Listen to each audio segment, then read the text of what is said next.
It comes from United Nations Ambassador Nikki Haley at an emergency meeting about North Korea's latest missile test. Fox's Gernal Scott's live in New York. Chris, Ambassador Haley told UN Security Council members that North Korea's launch needs a decisive response. Time is short.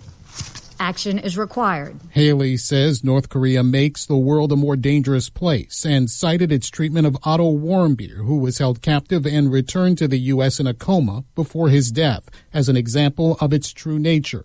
Haley says a strong UN response must not target just North Korea. We will look at any country that chooses to do business with this outlaw regime. Haley says that includes China, which openly trades with North Korea, Chris. Colonel, thanks. President Trump's about to land in Poland on his second foreign trip in office. Live in Warsaw, here's Fox's Simon Owen.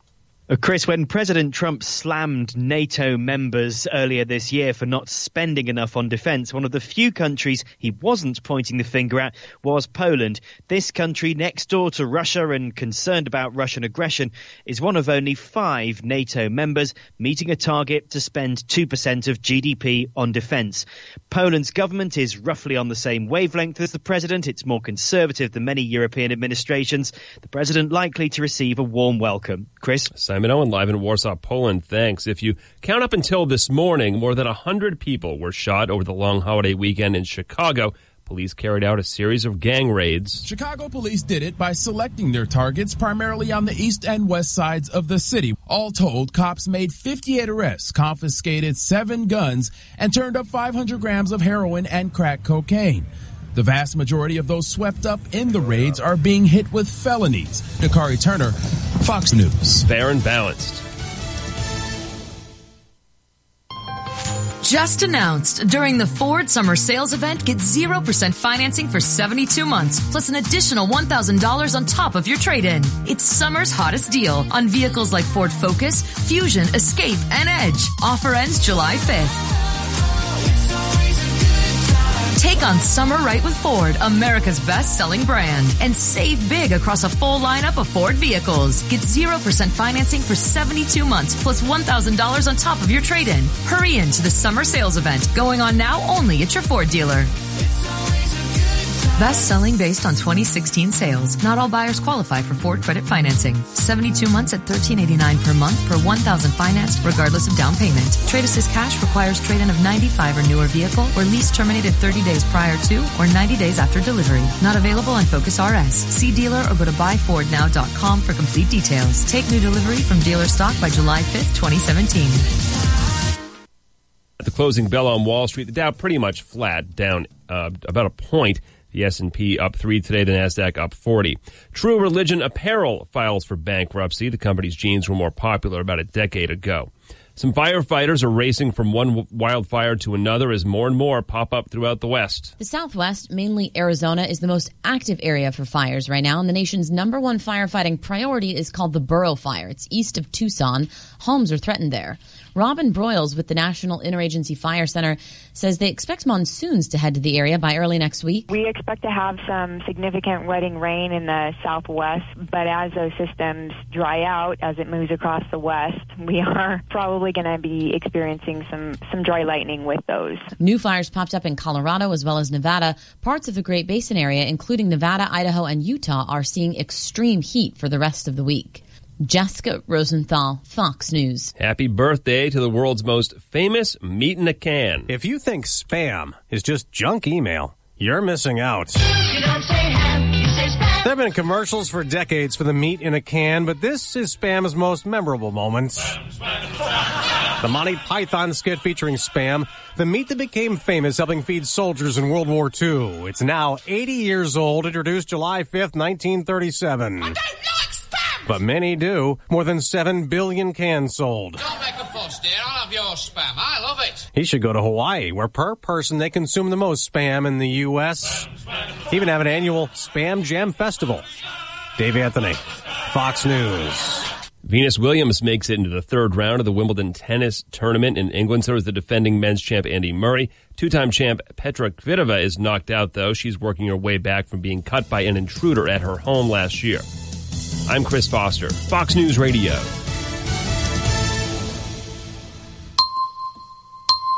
Here's your ESPN Radio 3-day forecast brought to you by Chief Bauer. Trust the experts at Chief Bauer Service Experts to keep you cool all summer long. Call 866-EXPERTS or you can visit them online at chiefbauer.com. Tonight, mostly cloudy, low of 69. Thursday, mostly sunny, high 90, low of 72.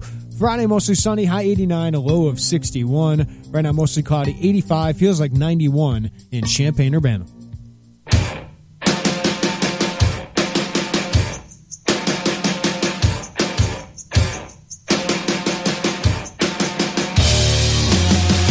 It's the Tay and J Show. Welcome back. ESPN Radio 93.5. Lon Tay, Jeremy Warner. It's been what seems like 2 weeks since we've done a show. There's a lot that has developed, a lot that has happened, especially in the NBA. Illinois football continues to add guys, so Lon's panic meter It's gone down a little bit? It's gone down. He's starting to call. Oh, I thought you were giving me 5. Save that number. Oh, okay. I want to get the panic meter. Oh, gotcha. Because where was it at the beginning of June?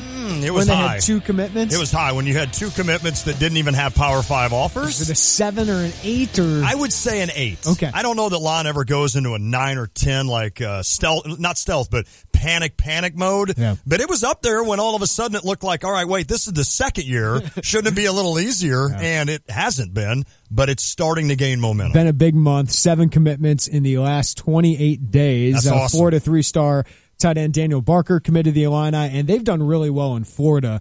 They've now had 11 Floridians commit or sign with Lovie Smith. That's almost as many kids from in-state. I think they've had 14 kids from in-state commit or sign with Lovie Smith, and now you have 11 Floridians. So those have been the 2 areas they've done really well in.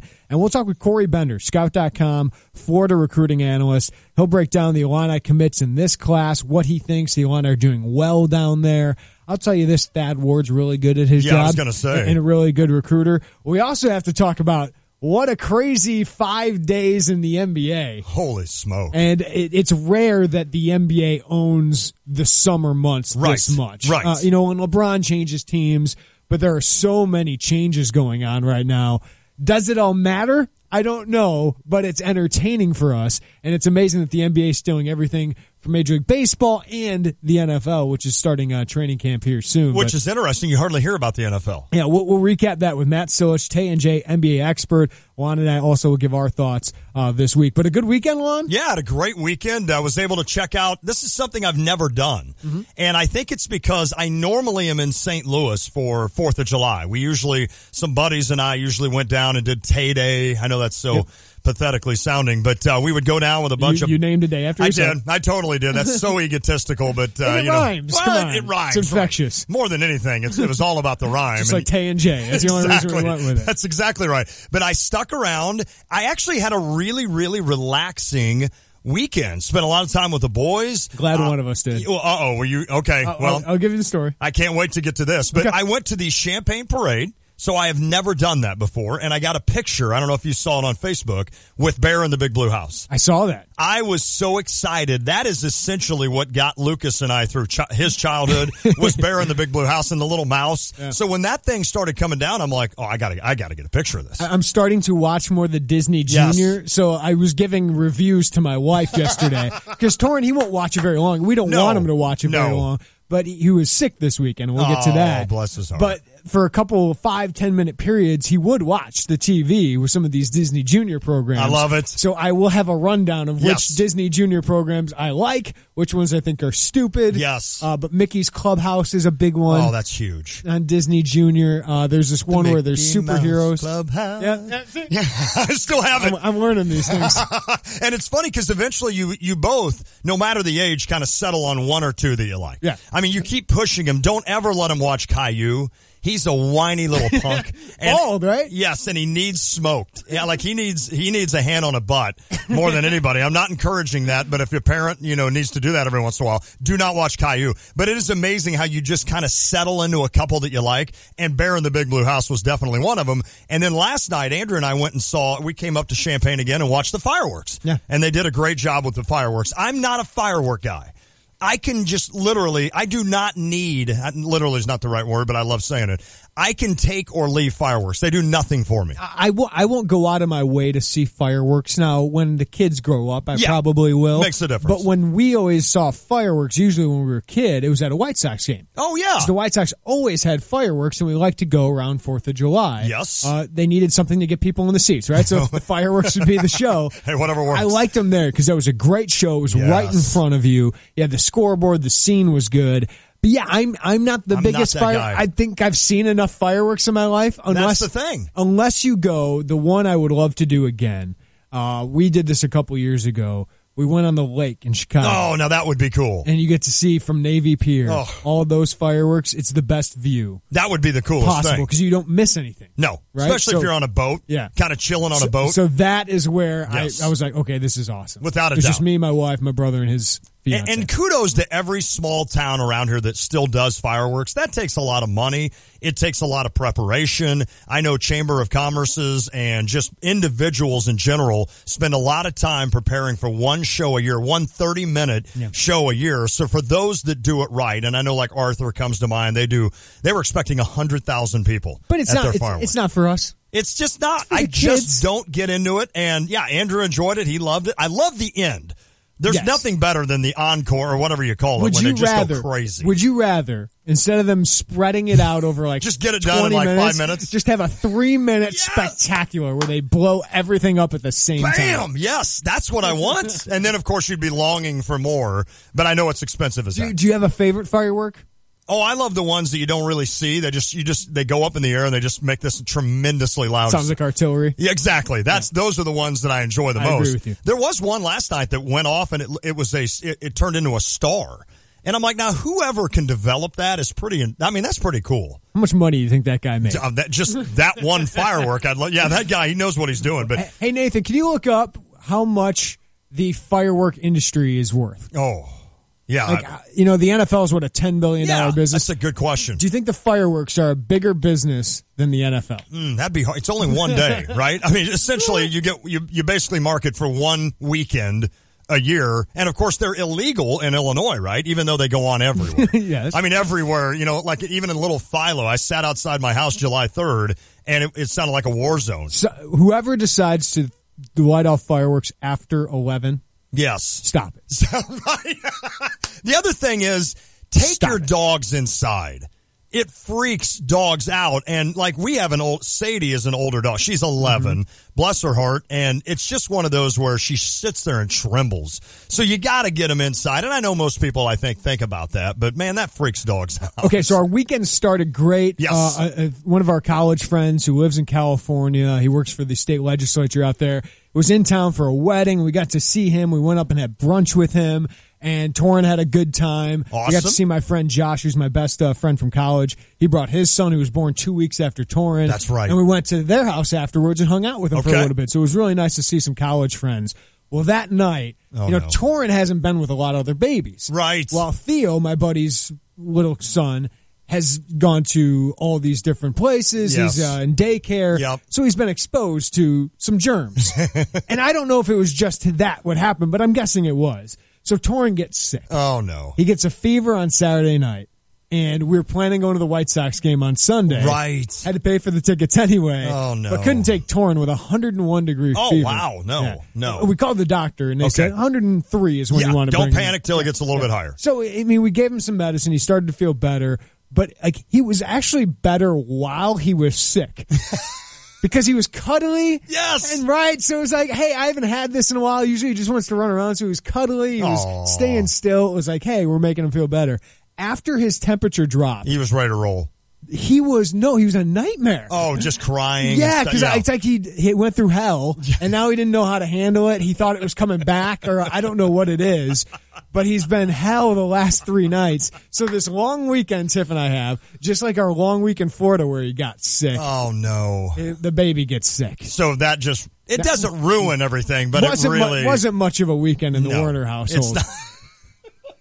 Well, you feel bad for him. It was almost like, I felt terrible for the kid. Because there's nothing they can do. And all you want to do is make him feel better, but he doesn't know what's going on. He's like, why is my body hot? Right. What the heck was that? Right. Am I going to feel that way again here soon? And it's hard. And listen, it's one thing you just have to admit as a parent. You just have to admit that sometimes you're going to break down. Oh. And that's why you need two of you. Yes. And that's where, like, Gene and I thought, well, number one, moms are the best, right? I mean, let's just be honest. You need to give the other one 2 hours. Yes. Like I gave Tiff 2 hours to take a nap one day. You have to. And he was terrible with that 2 hours, but you fall on the grenade. You fight through it. Yeah. But and you then do. Tiff's got to get up and feed him Oh, during my the night. goodness. It's like, oh. I've always said, like, single parents, whatever happens, single parents are the ones that need the gold medals because the fact that they can do that, because it's truly a team effort trying to get kids through certain ages and through sicknesses. It really is. I love the kid. I'm not trying to make it sound, but I think every parent has been through this, that first fever that they have. Oh, man. I used to stare at, and of course it's during a week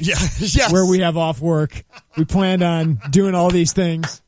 Kids, man. It is, man. And you seriously just sit there and you stare at them and you're like, you know what? I love you, but I hate you right now. Like, there's not 1 ounce of my body that wants to be around you right now. Not for the next hour. Fall asleep right now. Please. And man, when they do, you creep around the house. You like if you hit a board on a hardwood and it goes, you're like, oh. Like the door? The door squeaks? You just do not want to make a sound. Let them sleep. Oh, but you know what? It's all worth it in the end because then they become expensive. Yeah, Cliff and Urbana. Typically, the dad with one kid is complaining. Wait till you have more, Warner. You'll look back. You'll laugh at this. I agree with you. But for now, this is all I know, This Cliff. is all you know. This is all you know. Wait till I have 2 sick kids at the same time. And congrats to Cliff. He's got a proud third daughter. Oh, that happened? Yes, he sent me a picture and she was yelling. Like the picture, it's just a picture, not a video, but her mouth is open. I'm like, uh-oh, she looks like somebody that's yelling already. I'm like, good luck with that. So 3 congrats girls. to Cliff. Yeah, good luck.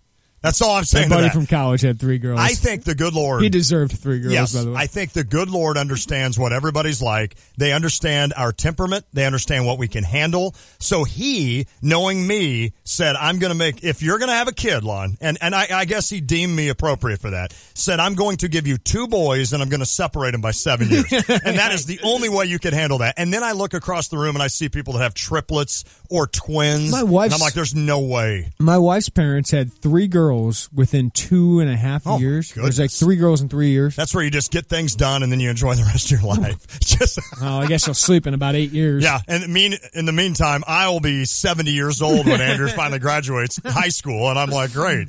My dad can't even go play catch with me. But that was my weekend. Well, I'm sorry. No, I'm the same every parent's had this weekend, but we share our lives on this show, and that was my life this weekend. Yes, we do. But it was fun. It was a good, solid, calm weekend, and I loved it, man. I ended up working Monday, so that was good for me because I think people that take the Monday, Tuesday off today has got to be just crazy. Yeah. But I went in Monday, and it was kind of cool because I think a lot of people maybe thought we were closed, so I was able to get a lot of stuff done. It's like, yes! So then today, I was ready to get back at it. Let's go. Well, we got a lot to talk about today. Let's start with the 4 to 3-star tight end Daniel Barker committing to Illinois. As I said, that's a 7th commit in 28 days. He had offers from Kentucky, Pitt, and Utah, and he fills a big need for this team at tight end because, Lon, name me a tight end in next year's roster. Correct. Right? Right. I mean, Griffin Palmer's your starting tight end kid. Next year, and he's a redshirt freshman. Wow. And he didn't have any other Power 5 offers. Now, I think Griffin could be a solid contributor. Yeah. I think he's going to struggle as a freshman. But then Lewis Dorsey is a young kid that they recruited last year. It's a freshman. He's not going to be Big Ten ready right away. Andrew Trainor's a big kid, 6'7", 265. I think his future might be an offensive tackle rather than tight end. Wow. So you don't have any tight ends. And, of course, everyone's focused on Luke Ford, and as you should be. That is a stud, and Illinois is at least going to be involved in this recruitment. Barker doesn't have any impact on Luke Ford. No, I was going to say, I was going to ask you that. They didn't take Barker and say, Luke, we don't have a spot for right. you. You find a spot for Luke Ford, but they needed to fill this role. Yes. And this is a nice commitment for them. He's a really athletic kid at 6'4", really willing to block as well. I think he can, Dorsey's kind of a longer guy. I think a better pass receiver right now. But Barker, I think once he adds some strength, I think he can be a blocker, maybe play even a little bit of an H-back role as well. But this just fills another big need, another kid from Florida. I think Illinois, I talked to Daniel a couple weeks ago, and he said Illinois wasn't going to be his pick, but Kentucky got a tight end commit. Okay. Pitt got a tight end commit. So I think it's good for Illinois that those two things happened the last couple weeks because Illinois was really recruiting them hard. Maybe that's a little bit of a break, but it also shows the patience of this coaching staff and the fact that they can do that. The tight end is just an enigma at Illinois. Hasn't it been? Yeah. Think of the guys who've been in the pros. I'm trying to think of the last impact tight end. Was it Manawanui? Well, even at Illinois, he was a blocker. And right. And that's what he is in the NFL, too. But Jeff Cumberland's an NFL player. What impact did he make? Nothing. At Illinois. No, I mean, he did a little, but not much. Right. I mean, so they haven't had... I mean, Ken Dilger might be the last tight end that was like an all Big Ten. But they've had a lot of guys who have played tight end play in the pros. Yeah, Josh Whitman, a perfect example. They definitely have had a lot of guys, but the tight end is just one of those enigmas because... Evan Wilson was a nice Big Ten player, especially as a blocker. John Davis, if he didn't get hurt, would have been a nice player. Forgot about John. So I think there's... Matt Lacoste is in the NFL. Yeah. Right? And what big impact did he make it on? You got to use him. Yes, you do. You got to use them the right way, and Garrick McGee really used them a lot at Arkansas. And one of the things Luke Ford wants to see is, well, Illinois hasn't shown that they use the tight end. Well, they don't have anybody really that they can do that this year with either. I mean, unless Griffin Palmer really surprises me, unless somebody else does, it's going to be difficult to show that just because you don't have a lot of talent at that position. It's always funny to watch a football game with a team. There are certain teams out there that love to use the tight end. Then there are certain conferences that use it. Like the SEC seemingly always has, when you watch an SEC bowl game, it always seems like there's a tight end breaking free for about a 45-yard gain on a nice play across the middle, and you're like, is that what they do? Is that what tight ends do? I didn't realize that. But it is funny how the tight end position in itself regarding college is so strange. Most teams don't, I mean, they use them, but you don't notice them. And Illinois is probably not a good example in terms of using them but not seeing them, because I'm not even sure how much Illinois even uses a tight end. That's honest, and I'm being honest from watching football for the last 20 years. Even guys like Manawanui, sometimes I'd go through an entire game and not realize he was on the field. Yeah, I think it's rare that a tight end's going to be the go-to target. Sure, in college, but to anybody to even make an impact, it's more of a running game in college. Correct. It's more of quarterbacks are scrambling in college. Yep. But it can be a great weapon. I don't think you're going to see many tight ends go for 80 catches. No. I don't think that's going to happen very often. So you got to get the NFL stats out of your mind a little bit. That's the thing. Start thinking Tony Gonzalez and get that out of your mind. You need to get that out of your mind a little bit. But I do think you can use them the right way, and Garrick McGee's offense has shown that. And the things about tight ends is they're such matchup issues. They are. I mean, think Jake Budd at Michigan. Huge. He was big for that team, even though they had a couple NFL receivers on the outside. Jake Butt was huge. I mean, just the matchup problems he has. He can block people. Yep. You don't know whether he's going to block somebody or he's going to go out for a catch. He's just a nice fallback option. Luke Ford's one of those kids who could be a star. I mean, he's an unbelievable talent. It would be weird. He's a transcendent kind of tight end. It would be weird to see a guy like him come here and even lead you in catches one year. That would be so weird. I don't know that that's ever happened from a tight end at Illinois. So would you rather just do dump downs to the tight end and not throw to receivers just so you can have moving, as long as that chain's moving, then I'm fine with that. Yeah. And because a lot of times our defense, I'm not sure about. So if we can move the chains and just eat up some clock and get down and score, that'd be good, solid Big Ten football. We'll talk about this with Corey Bender at 4:05, but 11 Floridians have committed or signed to Lovey. It's been good to Illinois in this class, and Thad Ward's a huge part of that. Garrick McGee recruits Florida a little bit. Obviously, Lovey has a house there. That's where his big house is. It's down in Tampa area. Donnie Abraham's down there. Andrew Hayes Stoker recruits down there. But Thad has developed a lot of good relationships. He's from Tallahassee. He recruited there for NIU, played at Central Florida. He's an ace recruiter. Mm-hmm. Illinois could use another one like him. They could probably use a guy like Nathan Shieldhouse, who's not a proven recruiter. No. They need another guy like him. Right. Because you see Thad is hauling in. And, this is a staff thing. But there are guys who are much better recruiters than everybody else. Thad is one of those. He is a star recruiter. And you see Illinois coaches tweeting out about Thad Ward being on fire. Yeah. Liddyville, old Thad. I mean, he's just down there. He's out getting guys. It is amazing, too. He was one of the last guys they hired. Yeah, right. And I was forgetting the guy who's at Ohio State now that they were going after, a guy from Ohio State that they were going after, that was their main target. And he was a good recruiter, but Thad's ended up being great for them. He's been great. And it's interesting, the perception that fans have. Doesn't matter. This isn't just an Illinois thing, but when you get a kid from like Florida, a lot of times when you hear 3-star tight end out of Florida, a lot of fans like that I know, a lot of friends of mine are like, this guy must be pretty solid if he's a 3-star in Florida. Yeah. And it is just kind of funny how if this kid was TJ Ivy, you wonder how you would look at the perception. Maybe you would look at it different, or the fact that you don't know much about these kids. Think, sometimes you try to look optimistically at it. I think fans sometimes, they'd rather have TJ Ivy because he's an in-state kid. Sure. But I'll tell you, these two are pretty much similar prospects. Same kind of guy. And Daniel Barker's probably playing better talent. Good. I mean, Chicago Maris is a good program and all that, but this guy's got a lot of offers too. And to get kids like this out of Florida, yep. Ron Harge III, Carlos Sandy, and Daniel Barker, that's good. And then getting kids out of Texas would be big too. Keevan Myers, the offensive tackle out of Texas, that's a good start. So now Illinois is up to 9 commits in the class. You know, we were just talking about a month ago. We were nervous. Where's this thing going to be? Yes. They're way ahead of where they were last year in terms of numbers. I mean, they're halfway done with this class. That's crazy. Last year, they had about 5 or 6 at this point in a 25-man class. What they don't have is a Ricky Smalling. Right. I keep mentioning that. They don't have Vertus Brown. They don't have Luke Ford. They don't have the star yet of this class, but they got big offensive linemen. They got athletic and long defensive backs. They got a fast wide receiver in Carlos Sandy. They got a quarterback with a high potential in Karan Taylor. I like the start of this class. I like the makeup so far of this class. Now they just got to – maybe they can focus more now on their priorities. In July, at the end of this month, they're going to have a big cookout where they're going to have a lot of their prospects, top prospects come in, including Luke Ford. So that would be huge to kind of focus on those guys and land somebody like that who can be the star of the class. We're talking 4-star recruits. But at this point for Illinois, they're not going to land 5 to 6 4-stars. No.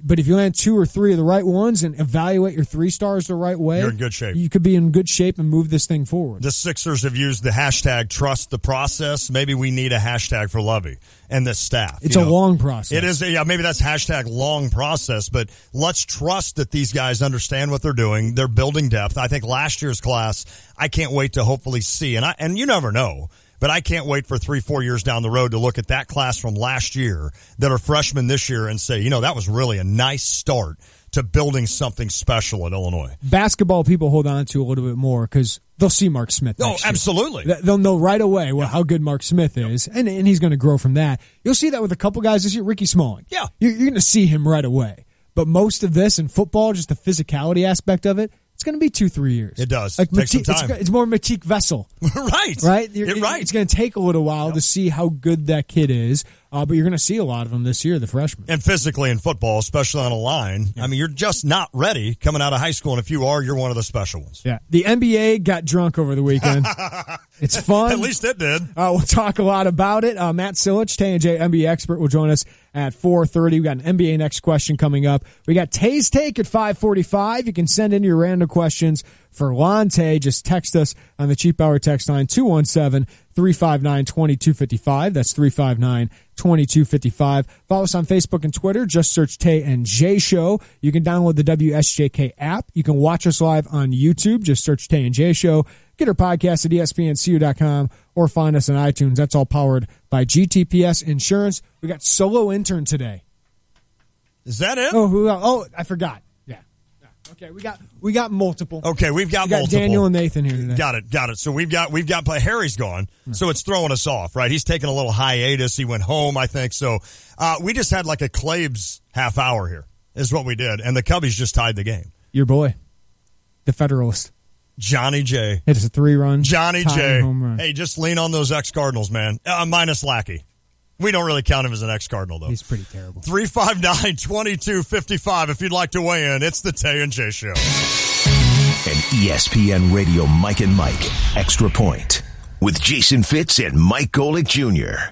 We knew all along Kevin Durant was going to take less. And then now he comes out and actually takes less? That's a lot less, though. I mean, there's less and there's like a lot less. Well, what did we expect it to be? When you hear that this guy, why he wanted to do this, it was so they could go out and do exactly what they did this offseason. There's tiers in pro sports of athletes. There's the guys that can ring chase because they're chasing history. There's the guys that know they have their money coming. Blake Griffin's of the world just got paid with the Clippers. And then there's everyone else who is in a mad dash to try and get as much money as they can while they've got the chance. That limited window for earning potential in pro sports. And you figured Sean Livingston might might fall into that category. Andre Iguodala has a little more of a background in this, but even still, if he had gone and taken some of that money that Sacramento was reportedly going to throw his way, wouldn't have blamed any of them.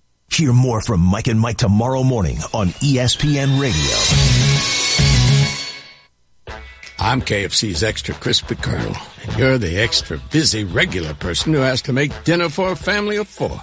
But you can shirk that responsibility because my Extra Crispy $20 fill-up from KFC contains 8 pieces of freshly double-breaded extra crispy chicken, 4 biscuits, 2 orders of mashed potatoes, and a side of coleslaw for just $20. That'll feed them. KFC, it's extra crispy good. Pricing and participation may vary. Tax and substitutions extra. This weekend, every drop of paint at the Home Depot has even better coverage. Thanks to red, white, and blue savings of $10 off 1-gallon cans and $40 off 5-gallon buckets. That means more paint for less money, so you can cover more walls, more rooms, and more of your budget than ever before. So, how's that for great coverage? Unbelievable quality, unbeatable prices. Red, white, and blue savings now at the Home Depot. More saving, more doing. U.S. only, valid through July 5th. Our Stevie J Broadcasting Law Enforcement Official of the Month is Mike Cervantes, a K-9 officer with his dog Hunter. Mike Cervantes, how long have you been with the force? Almost 11 years. Don't people freak when they see a dog because the dog's going to know?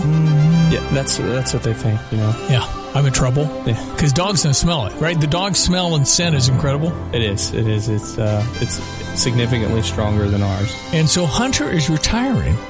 Hunter is retiring. Yep, June 8th will be his last night on shift. Oh, isn't that cute? The dog's retiring. This is your partner. It is, yeah. Well, I mean, how do you feel?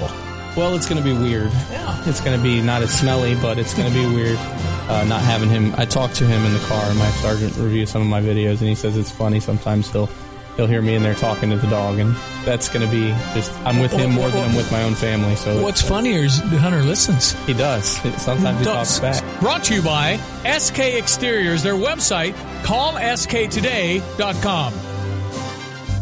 Baxter's Grill in Champaign serves up classic American cuisine made with the freshest ingredients. And now, all summer long, you can enjoy Baxter's delicious food and ice-cold drinks outside in their spacious outdoor bar and patio. In addition to their signature appetizers and entrees, Baxter's has happy hour specials 6 days a week, including half-price bottles of wine on Tuesdays and $2 Coronas and $4 margaritas on Thursdays, along with live music on Thursdays and Saturdays. Baxter's American Grill, 100 Trade Center Drive in Champaign.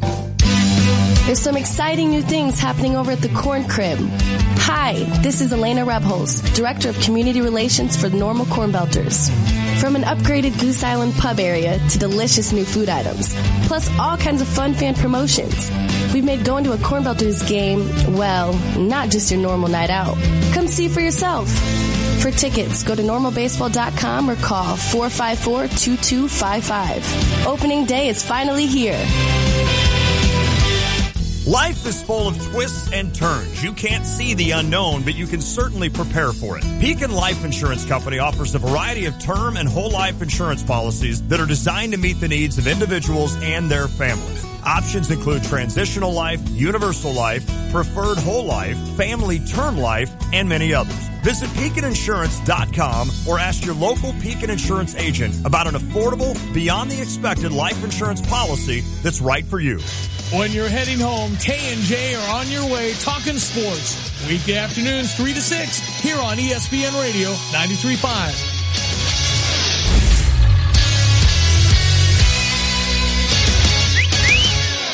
3:33. I'm Jeremy Warner with your Sports Center update, brought to you by State Farm agent John Kaywood in Champaign. Find out the benefits of life insurance, how they can live on your family, how they can help your family out. Give John Kaywood in Champaign a call at 217-367-1105.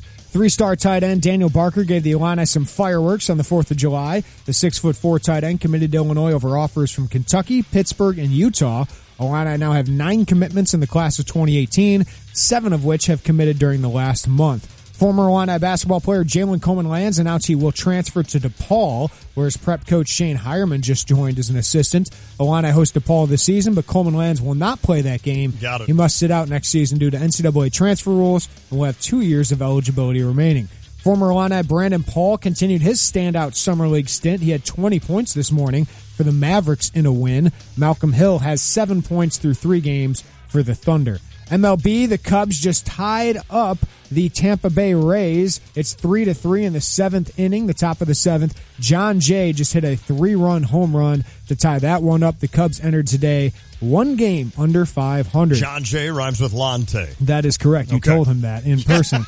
The White Sox trail the Oakland A's 1-0. There's a battle for draft position in that series as the two worst teams in the American League take on each other. The Cardinals tonight send Mike Leake against Edison Volquez in the Marlins at Busch Stadium. 7:15 first pitch. You can hear it here loud and clear on ESPN Radio 93.5. While most of the NBA seems to be heading west, Gordon Hayward leaves Utah. He signs with Boston, a deal worth reported 4 years, $128 million. Good for him, right? Good for him. I happened to see what you tweeted out about how the East looks compared to the West. So, well, who was it?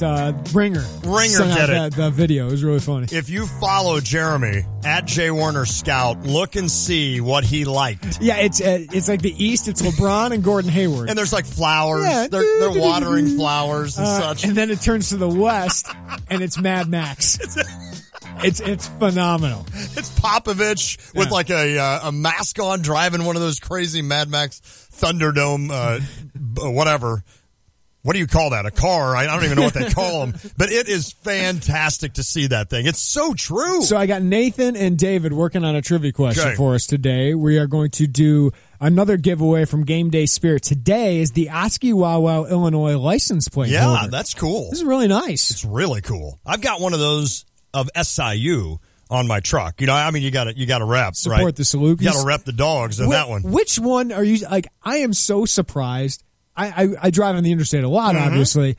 I see so much Indiana State stuff. Really? Like, how many people go to Indiana State? Because I see the Sycamore thing all the time. I don't ever see that. And I wouldn't expect Indiana State to be seen all over the highway. I wonder why. I wonder if like Eastern is a big education. A lot of kids might drive down 57 to get to Terre Haute, but I'm shocked every time I see so much. That is funny. Indiana State. I mean, stuff. Indiana State's not far away. Certainly, that's not a bad drive at all. But you would think, students doing that would rather go to Eastern or Illinois State. I would assume you'd see more Illinois State Redbirds around here. I would assume that is the highest, or that's the biggest college for people around here. It seems like besides Illinois. I'm sorry. Even with Illinois, I would think more local kids go to school at Illinois State than they do Illinois. Okay. And I know, like, for instance, if you took my class where I graduated, now this is years ago. Because University of Illinois has a lot more international feel, a lot more out-of-state feel, probably. And I think sometimes your grades have to be up there. And this is nothing against Illinois State, the Harvard of the Midwest, as my brother calls it. And he's a proud double major graduate. Mama Werner went to Illinois State. Go. And my brother's made a very good living, so nothing against Illinois State. Of course, I went to SIU. Brother's doing even better than you. You make $4.7 million a year. Right. It's not even fair when you show up making millions and your brother has more, but there's not a lot of SIU. Only about maybe 2 or 3 from each class even venture all the way down to Carbondale. Yeah. I would assume more go to Illinois State if you're talking four-year colleges. But that's a subject for another day. So we got a text message from Bob in Champaign. Is it too early to compare Illinois football recruiting class to other Big Ten West teams? I will give you some numbers, but then I will dive into the numbers a little bit here. You'll warn us not to overreact to these initial numbers. Well, I think there's something to it, but I want to explain them also. Illinois right now on Scouts rankings is 62nd nationally. Okay. They have 9 commitments. They're only ahead of Indiana in the Big Ten. Purdue is ahead of them at 57. Rutgers ahead of them at 55. Iowa at 43. Nebraska 27. Michigan State 26. Maryland 24. Minnesota 23. Northwestern 21. Wisconsin 20. Michigan 13. Penn State 9. Ohio State 3. I'm going to start to panic. Okay. Average star ranking, which I always find really interesting. It gives you the idea of quality that they're getting based on star ranking, based on ranking. Illinois is 9th in the Big Ten. Okay. When it comes to average star ranking, that's ahead of Wisconsin, which I said is number 20 overall. And 23 Minnesota, Illinois is ahead of. Wow. Illinois' average star ranking 2.89, Wisconsin 2.88, Minnesota 2.84, Purdue 2.54, Rutgers 2.5. Quantity matters when you're looking at recruiting rankings. So Illinois last year was, 34th, I believe, in the scout rankings. Other sites had them 40-something. That number is not going to be that high this year. Okay, fair because enough. they're probably only going to take 17 or 18 guys. Yeah. Now, can they get in the top 50? Absolutely. But the quantity matters in these rankings on these sites, especially on Scout. I know it matters. So if Illinois gets 3 more commitments, they're going to shoot up. Right. Because just the quantity of it. I mean, all these other schools, Illinois is the only one besides Indiana with single-digit commits. So I just want to give you an idea. When you look at these sites and their rankings, quantity matters, because what Scout does, they do a total points. Fair enough. And it's based on their position ranking, their star ranking, all that stuff. And that it shows you a good idea, but until signing day, it doesn't matter. Minnesota's 23 right now. But they have almost their entire class signed. 19 commits. Wow. They are going to come down hard. Okay. Right? Yes. They're going to come down probably into the mid-30s to 40 range. Okay. Which is a solid class for Minnesota. But Illinois could be right next to them at some Absolutely. point. And their average star ranking could be higher because Illinois, they're only going to have 17, 18 kids, so that's going to affect where they rank. I think Illinois is doing fine. Okay. I think they're doing fine. They need to do better. They need to land a couple bigger recruitments. Vertus Brown, Luke Ford, these kind of prospects. You got to land some of those every once in a while. They did it last year. Sure. Can they do it again? We'll see. So you would advise people to look more at the star ranking than you would the overall ranking of a class, because a lot of people look into that. I don't necessarily weigh into that. I just worry more of what does Illinois have. Like when I'm being honest, when it was great last year to know that Lovey had like the 34th ranked team or ranked class in the country. That's great to hear. I don't know what that gets you on the field, but it's great to hear, and that's cool in his first year, and it's neat. And if you're Minnesota, I'm sure you're living on that for a month or two. Great to sell that. Absolutely, it's good for momentum. Yep, it's good to sell to other prospects coming up. It's great. Yep. It's great to see that. What matters most? What kind of player you landed? Right, and I want to know: are we developing depth on the lines? Are we okay? We came in. This is a makeup. We came in weak at cornerback. Are we adding cornerback? Those are the things I look at when I look at a class. And I do think there's something to look at with offers. Sure. Now you can land somebody that didn't have a lot of offers, and you might have gotten in on it early, like Jordan Slaughter. I see what you're saying. I've seen Jordan Slaughter. He's better than a kid with no other Power 5 offers. I think Karan Taylor's a better. Now Antoine Walker, I think that's a kid that you're taking a risk on a little bit. But he fits your scheme, fits your system. And I think that's where this staff deserves a little bit of leeway right away. They kind of know what they're looking for. I think they're good evaluators, but we haven't seen it yet. Right. So ultimately, you judge these classes in 3 to 4 years. Do you remember star-wise what Illinois' class was last year? Did it creep over 3? It was over 3. Okay, so this year, with it being 2.85 right now. At least it was before they landed Isaiah Gay. Okay. And Isaiah Gay wasn't even ranked on the site. So that may have brought him down a little bit. There's a good chance Illinois could get back to that 3 at least with regards to 2.85 last year. Okay. So but they were around 3 on signing day. Got it. And that's where they're at right now, 2.85. So if you can land a Vertus Brown or one of these guys that are, Luke Ford, who comes in as a 4, that's going to bring you up. Now, does that mean Luke Ford as a 4-star is going to come here and automatically be an All-American or an All-Big Ten player? No. That's where but there's a better chance.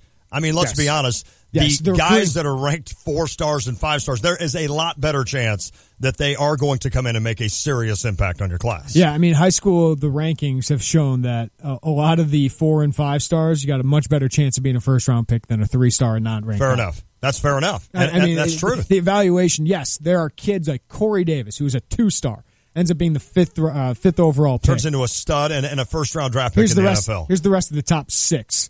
Myles Garrett, 5-star. Mitch Trubisky, 4-star. Solomon Thomas, 5-star. Leonard Fournette, 5-star. Jamal Adams, 5-star. Wow. Yeah, so that makes for the most part, I mean, you got a much better chance if you have the measurables like a Luke Ford, right? And let's be honest, I mean, the people that do this and devote stars to them, I mean, they're people like you and I in terms of, maybe they didn't play the game, but they evaluate these guys non-stop. I can tell you at Scout, you don't get in the position of ranking them or rating them unless you've been doing it for a long time. That's awesome. That's good to hear. Guys like Corey Bender, who we're going to have on at 405, been doing this for a while. That's huge. Alan True, who does the Midwest, really, really good at it. When do you think, now that Illinois is really jumping ahead here, does the early signing period, that comes into effect this year, It's going to be really right? interesting to watch. I don't have an answer of how that's going to affect anything. Okay, fair enough. Because you hope all your kids sign there. You're right. If you're Illinois. but it's going to be a different dynamic because, now kids can sign in December. They don't have to. Right. And it'll be interesting to see how, if you still have a few scholarships, almost that you wait until after that November signing period to say, oh, well, hold on. This kid said he was going to Michigan. December, by the way. No, I'm sorry, December. Mid-December. Where you say, all right, this kid said he was going to school A, and he didn't sign with them early. Does that mean he's open? Kevin Myers. Yes. A lot of people are like, well, he said he's still open with his recruitment. If he doesn't sign in December, you get a little nervous. Makes you worry a little bit. Absolutely. You get a little nervous. So, and this will be the first time we've ever seen this and gone through this process. So it will be a learning curve for all of us as we go through it. A lot of action in the NBA. Yes. We'll weigh in on this. Does it matter? Did any of this movement matter? Okay. Talk about that next. It is the Tay and J Show. Going on 5 years, Rock's Place in St. Joseph has become the neighborhood sports bar and grill for a lot of folks in the area. Rock's Place is known for their delicious burgers, and they also have great daily food and drink specials. Plus, Rock's has plenty of TVs, so you can keep tabs on the Cubs and Cardinals all summer long. And while you're there, press your luck on one of Melody Music's video gaming machines. For delicious food, cold drinks, and good company, make it Rock's Place, 101 North Main Street in St. Joseph. Find them on Facebook, ROCHS in St. Joseph. Racing action is back this Friday night at the Farmer City Raceway in Farmer City, Illinois. It's the UMP Summer Nationals Hell Tour. $10,000 to win late models, $1,500 to win modifieds, plus pro lates and street stocks. Gates open at 3 p.m., hot laps at 6:30, qualifying at 7 and racing after. General admission is $25. Kids 12 and under get in free. $35 for the pits. Kids 12 and under pay $15. Learn more at FarmerCityRacing.com. Racing action back this Friday at the Farmer City Raceway, where we'll sell you the whole seat, but you only need the edge. Welcome back to How Well Do You Know Your Meat? Now back to the trivia. The freshest meat comes from your local grocery store. True or false? True. No. Contestant number 2. It's false. The freshest meat in town comes from the U of I meat sales room off of Florida Avenue in Urbana.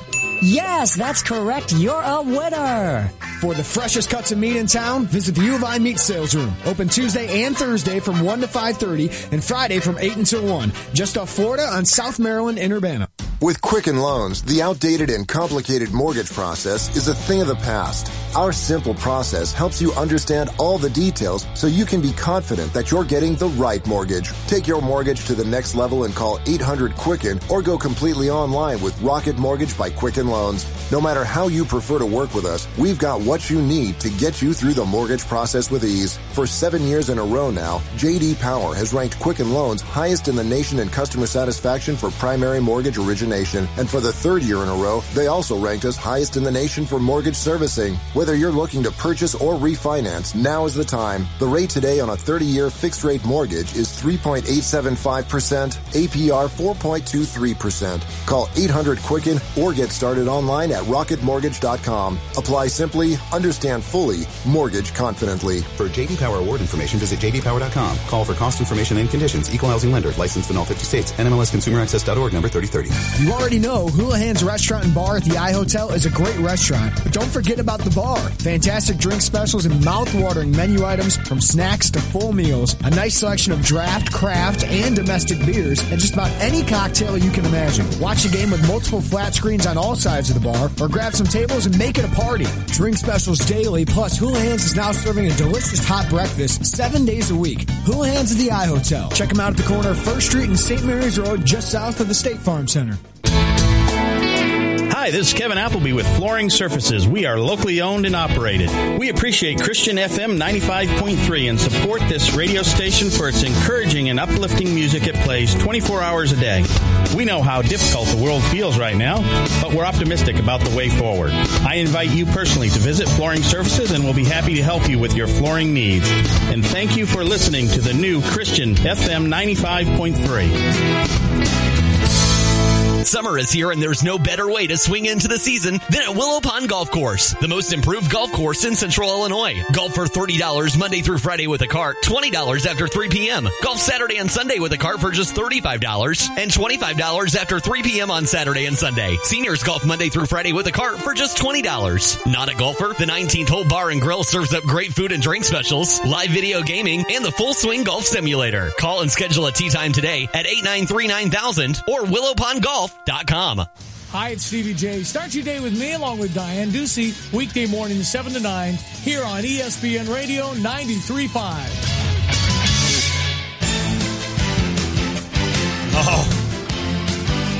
Felicia Rashad. I'm going a different direction. I like how you go NBA on NBC. Ahmad Rashad. Every time. And Felicia Rashad. She was the mom in the Cosby Show. Yeah. She's beautiful.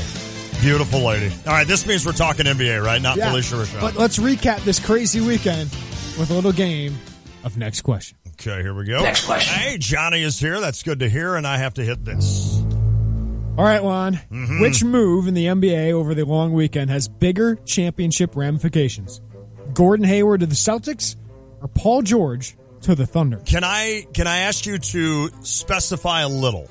Do you mean championship ramifications now or during their open-ended? Okay, I'm going to go Gordon Hayward. That is the correct answer. Because I think Paul George will only be with Oklahoma City for 1 year, correct? Let's be honest, before he heads to L.A. So you don't think Russ and no, he will hit it off there? Or they could just both leave and go to L.A. That could probably be Lonzo the thing. will be there. I do think Paul George wants to play in L.A. So, and I think as great as you are, Oklahoma City as a city, you're not L.A. Let's be honest. The Gordon Hayward to the Celtics thing, I was having doubts about Danny Ainge and this whole thing. Yeah. Because he could have had, pretty easily in my opinion, Paul George. He pretty easily could have had Jimmy Butler. If he just would have given up the third pick and Jay Crowder, I think he would have had Jimmy Butler.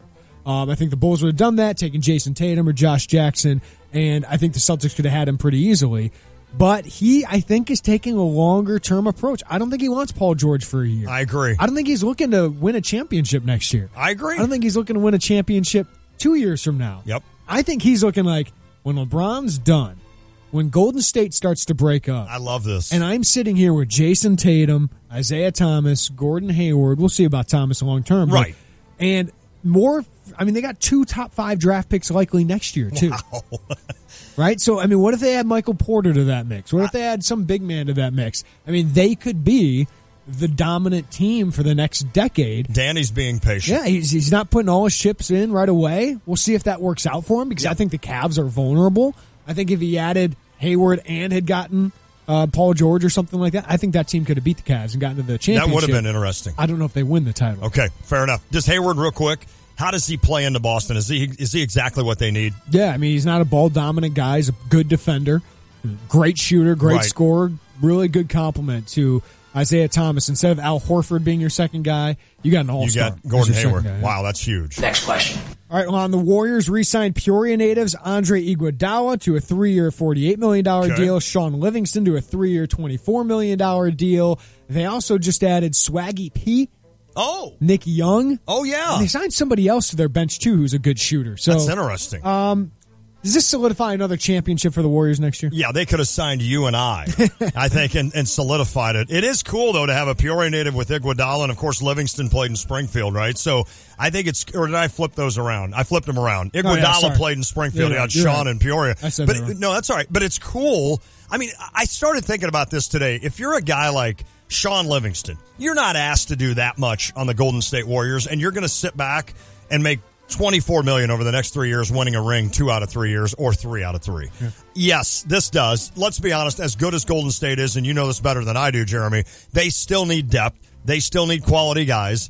Who was huge a few years ago against LeBron James? That was Andre Iguodala, who was the MVP of that finals. So these are 2 quality veterans you're keeping for depth on a team that is that good. Durant signed a 2-year, $54 million deal. I think he's got an opt-out after next year as well. But taking less money allowed Iguodala to get paid. Isn't that crazy? Yeah. Well, good for, hey. Guy wants to win. Good for Kevin Durant. I keep saying it. Who's going to have more titles at the end of their career, Durant or LeBron? It'll be probably Kevin. Durant shooting to top LeBron. Wow. I think that's what he's shooting for. That is weird to even think that. Next question. Juan, who got a better return for their star? The Bulls for Jimmy Butler. They got Zach LaVine, Chris Dunn, and Lauri Markkanen. Or the Pacers for Paul George. Victor Oladipo on a 4-year, $84 million deal, and Domantas Sabonis. Well, now remember, Jimmy Butler had 2 years left on his deal. Right. Paul George had 1.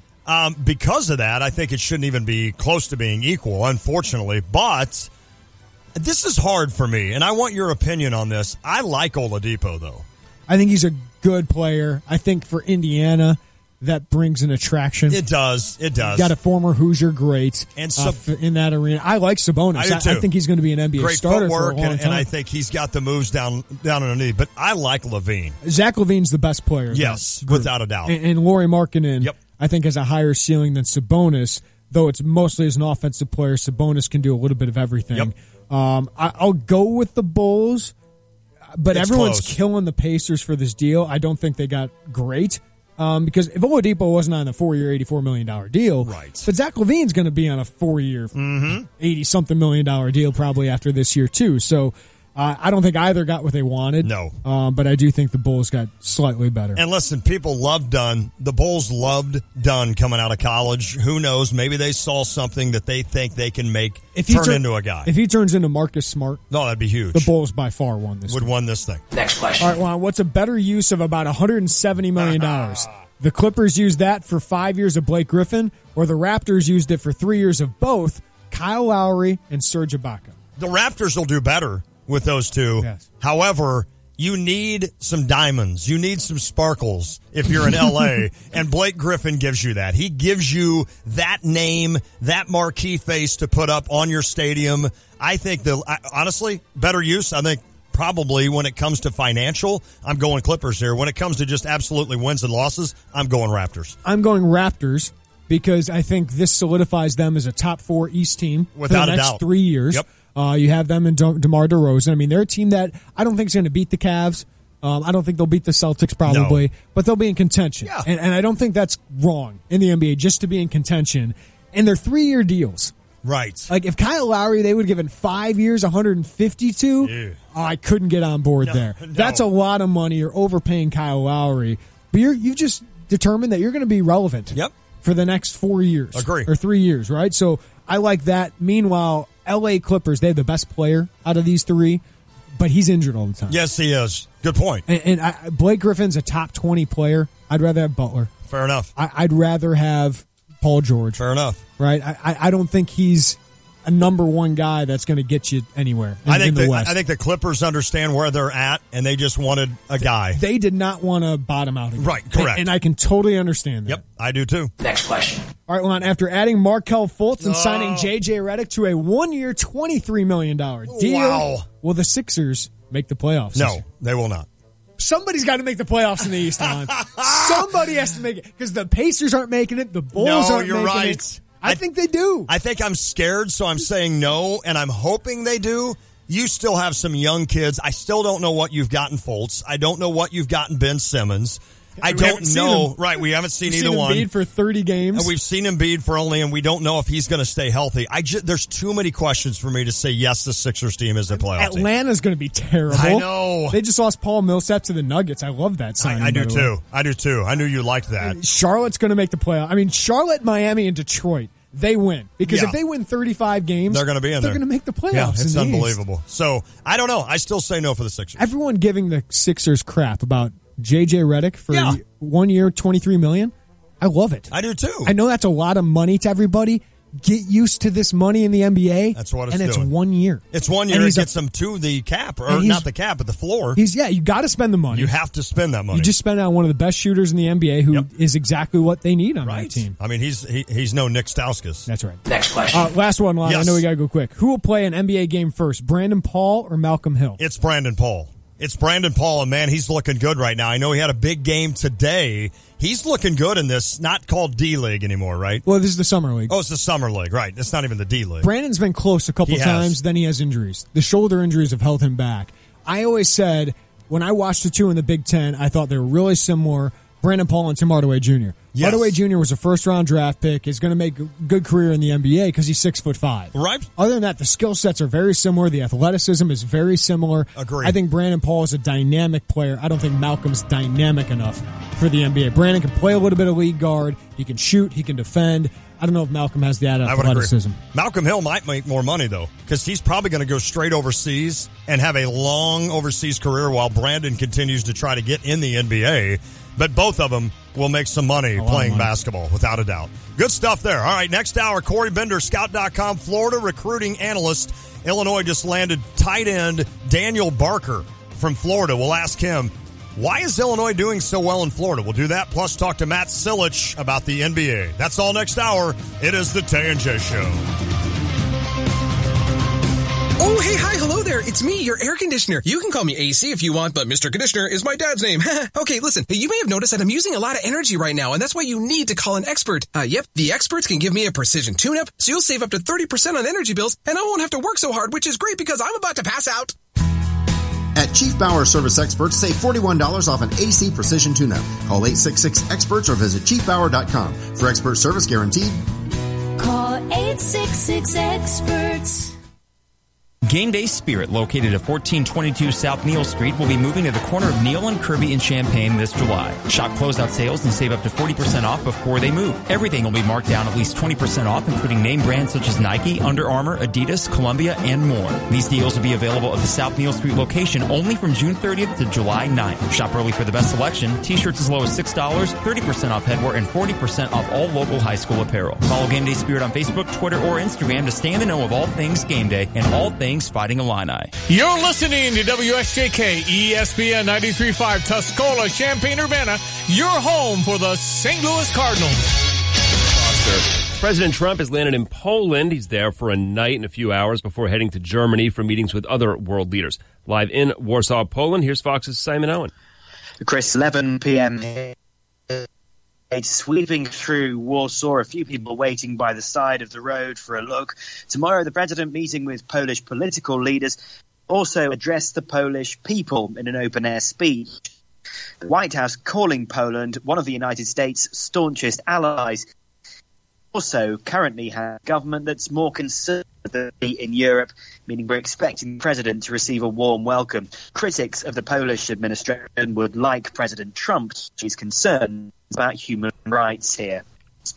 Simon Owen in Warsaw, Poland. Thanks. The United Nations Security Council called in today to talk about North Korea's latest missile test. Here's Fox's Grinnell Scott in New York. Chris, UN Ambassador Nikki Haley, in condemning the North Koreans before the UN Security Council, is also issuing strong words to China, whose trade with North Korea may violate the body's sanctions. Haley says the world is on notice should any nation be complicit with the North Koreans. To sit there and oppose sanctions or to sit there and go in defiance of a new resolution means you're holding the hands of Kim Jong-un. Haley says if trade sanctions continue to fail, the U.S. could resort to military means to defend itself and its allies, Chris. Colonel, a man believed to have shot and killed a New York City police officer early today. Alexander Bonds was free on parole. Other officers chased and killed him.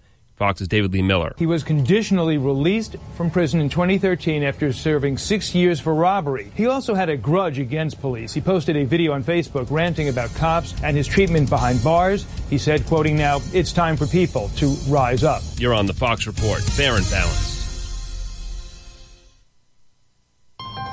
Just announced, during the Ford Summer Sales Event, get 0% financing for 72 months, plus an additional $1,000 on top of your trade-in. It's summer's hottest deal on vehicles like Ford Focus, Fusion, Escape, and Edge. Offer ends July 5th.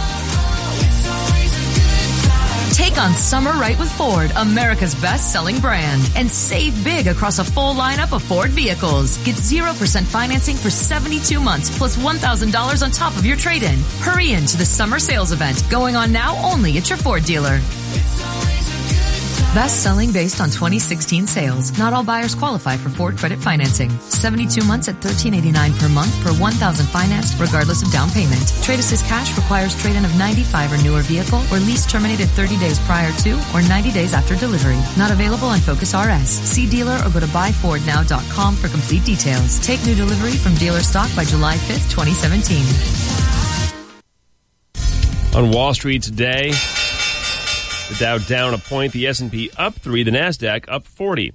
A presidential commission created to investigate potential voter fraud is not getting all the information it's asking for from state election officials. Election officials from more than 40 states say they won't give all the voter roll information being requested by the Presidential Advisory Commission on Election Integrity. We've received thousands of tweets, emails, social media comments on both the Democratic side, Republican side, and whatever side, of don't give the information. Louisiana's Republican Secretary of State Tom Shedler says he'll send the commission what's public: voters' names, addresses, party affiliation, and frequency they vote.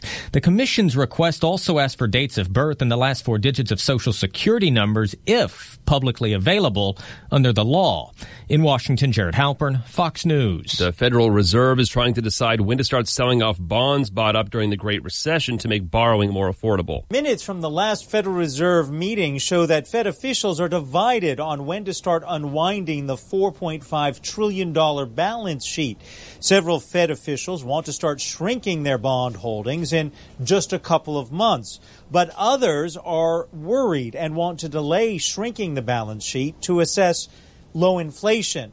Inflation right now is coming in below the Fed's target rate of 2%. It expects inflation to remain somewhat below the 2% target rate for the next few months in the near term. Fox's Adam Shapiro. Stuff from what was the Trump Taj Mahal Casino in Atlantic City is being sold at auction tomorrow morning. Poker tables, beds, TVs, pianos, chandeliers, everything must go, with the place being gutted to become a Hard Rock hotel and casino next summer. The Trump Taj Mahal closed last year. In New York, I'm Chris Foster, Fox News Radio. Here's your ESPN Radio 3-day forecast brought to you by Chief Bauer. Trust the experts at Chief Bauer Service Experts to keep you cool all summer long. Call 866-EXPERTS or you can visit them online at chiefbauer.com. Tonight, partly cloudy. So you would agree with what I just said about yes, Game of Thrones? Yes. Okay, yeah. Definitely. Without a doubt. Overcast, high 69 tonight. Tomorrow, mostly sunny, high 89, low of 72. Friday, mostly sunny, high 88, a low of 61. Right now, mostly cloudy, 84, feels like 90 in Champaign-Urbana.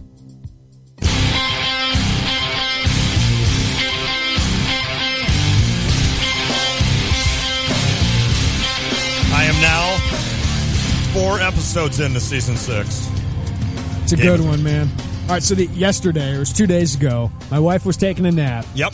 And one of the episodes is called Battle of the Bastards. Oh, yeah. It's the 9th episode. Okay, I haven't seen it. I had that one on. It's one of the best Game of Thrones episodes ever, but It's very violent. Nice. I had that on for like a minute or two while my kid was in the room. Uh-oh. Now, he's 11 months old. Am I a bad dad? No, not at all. I put a Twitter poll out there. 85% said no. Exactly. You're the best dad. Right.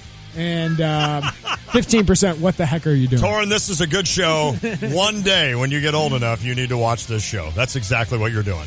All right, it is time to head to the Jupiters at the Crossing phone line. We started off the show visiting about Florida 3-star tight end Daniel Barker. He commits to the Fighting Illini. He's from, of course, as mentioned, the state of Florida. Illinois, living down there right now, doing a good job. Lovey and staff, Thad Ward, of course, big in that. So we're going to turn to Corey Bender, Scout.com, Florida recruiting analyst, kind enough to join us on the Jupiters at the Crossing phone line. Corey, how you doing today?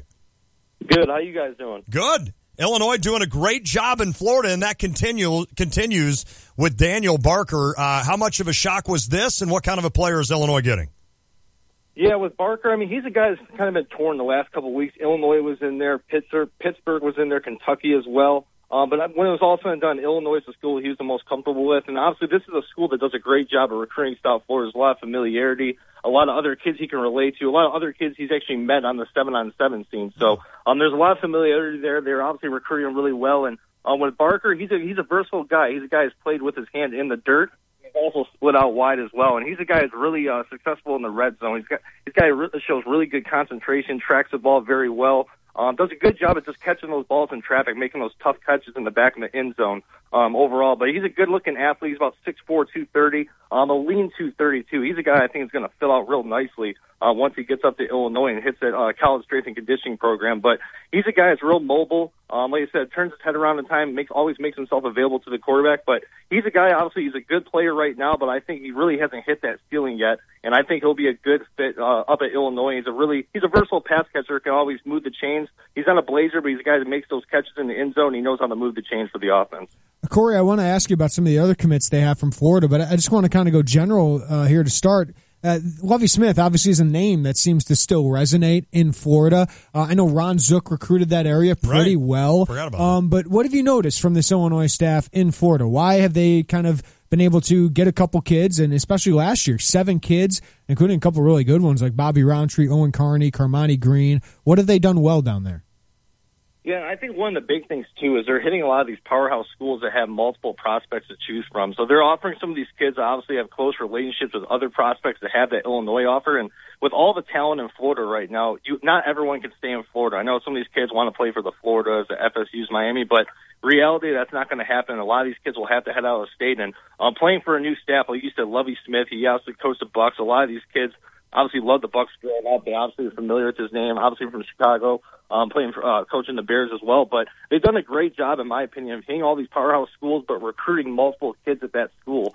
That making that adjustment, if they have to relocate and go up to the Midwest for 3 to 4 years, it makes that, it's not as big of an adjustment if you have your good friend going up there with you. So they're doing a good job, in my opinion, obviously relating to a lot of the kids. They're being persistent. I talk to a lot of the kids, too. A lot of these kids will get the offer. They'll speak with the coaching staff, maybe once a week. But Illinois is one of the staffs I hear from many kids that they're persistent. They're hitting them up on a daily basis. They're really building those relationships. So they're doing all the right things, and it's an exciting time, too. You have a big-name coach, obviously, in charge. It's the Big Ten.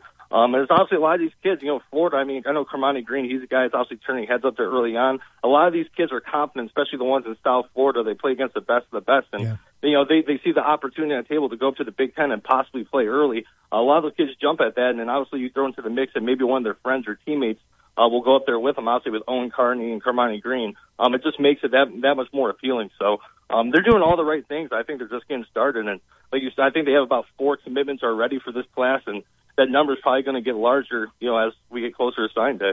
Yeah, Corey Bender, Scout.com, Florida recruiting analyst. 2 kids that play at the same school, a powerhouse down in Florida at Fort Lauderdale. Ron Harge III and Carlos Sandy. First on Harge III, a cornerback that had other Power 5 offers, 6'1", 175. Seems to fit what Lovie wants in a cornerback. What do you think of him? I like him a lot. He's a guy, good length. He does a good job of utilizing that length. Really does a good job. Active hands, too. He has a lot of interceptions, but also makes a lot of deflections. But the thing is with him, like you say, he makes a lot of these acrobatic-type plays. He's a kid that, who'll go up, and you see him go up in the air, and you're thinking, God, that's going to be a tough one to bring down. And he's a guy that shows good body control and concentration, really knows how to come down with the football, readjust, and advance it as well. But, I like his ball skills, good body control. Has a good burst out of his breaks. The main thing with him is just hitting the weight room going forward and filling out. And that's with a lot of these kids. That's going to come in time, especially at a skill position. But overall, I like him a lot. He has good size, good length. He's obviously going to fill out nicely when he gets up there. I think some of the things I think he can get better as far as jamming at the line, utilizing his length, his arm reach, as far as getting his hands on receivers. But he's a coachable kid. It comes from obviously a great football program, and he's a kid that's only getting it better and better. And I saw his film last year. I think Mississippi State, and I think it was Albany up in New York. Those were the first 2 schools that offered him. And I was shocked for a while because I thought this kid could really be a big-time player. And as time went on, you saw him hit the camp circuit, and I think he had 7 or 8 offers in one day from going to that satellite camp down here. So he's a guy that's well-deserved. He's only going to get better and better as he hits the weight room. But obviously he has a real knack for the ball. Does a good job of getting vertical and making plays. If it's not an interception, he does a good job of getting his hands on the ball and make a deflection. Poor Corey Bender doesn't know a lot about these guys. Yeah. My goodness, you just ripped off 100 things. Well, how about this guy, Carlos Sandy, of course, a slot receiver. What's Illinois getting with this kid? He's a competitive kid, man. Carlos Sandy is one of my favorite prospects now in South Florida. He's a kid. He's not the biggest kid, but he does a good job of playing bigger than his size. Does a good job of getting vertical, going over the top of defensive backs. And he measured in. I think it was around 5'9", about 165. But you watch him on film, man. He's not afraid to mix it up and get vertical. And he does a good job of lowering his shoulder too after actually bringing down that ball. He's not a guy he obviously has the athleticism to kind of dance around the guys and have that ability and space in those one-on-one situations. But he's a guy that doesn't mind putting his shoulder down and initiating contact. But he's a competitive kid. Like I said, he does a good job of catching in traffic. He's obviously a pure slot at the next level. He's a tough, competitive kid. I think just the main thing with him, man, is just kind of getting bigger. I mean, that's been the biggest thing. I know last year he was about 150, and now he's about getting closer to 170. So he's putting on the weight. That's been the only thing with him, with some of the schools kind of being hesitant with him. But you see him at the opening down in Miami. It's obviously one of the bigger camps across the country when it comes to talent. And he's a kid that's always at the front of the line trying to prove himself. And like I say, he's a kid, you're going to get everything out of him once he gets up there. He's a competitive kid, can really make those plays. Harge and Sandy and Barker all had Power 5 offers. Jakari Norwood, who goes to the same high school as Barker, again, teammates at the same school. 2-star prospect, didn't have any other Power 5 offers. Might be the one that it's like, oh, I'm interested they took him. Right. What do you think of him as a prospect?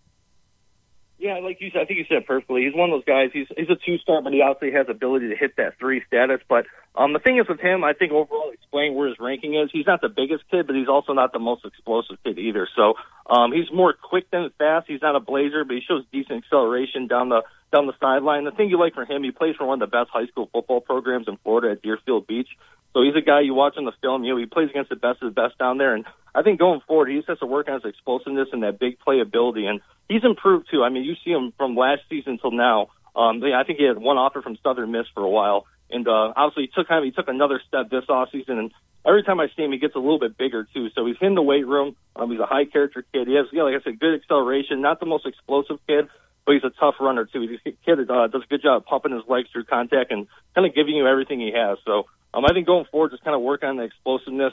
That change of direction, really putting his foot in the dirt and creating that separation once getting up the field. But he's a kid that plays for a really good powerhouse program, and he's only going to get better and better. So, he's a kid we're going to be tracking throughout the season, and he's closer to a 3, probably more to it than a 2 right now. He's probably more of a high 2, but he's a kid we'll be monitoring, throughout the season. We'll be at several of his games as well. Corey Bender, Scout.com Florida recruiting analyst. Good stuff on the Illinois recruiting efforts in Florida. I want to go back to the class of 2017 because Illinois has a huge need at defensive end right now. Yes. They don't hardly have any veterans, so they're going to count on some freshmen to produce there. Who do you think's more ready to make an impact at the collegiate level, especially the Big Ten? Bobby Roundtree out of Largo or Owen Carney out of Miami Central?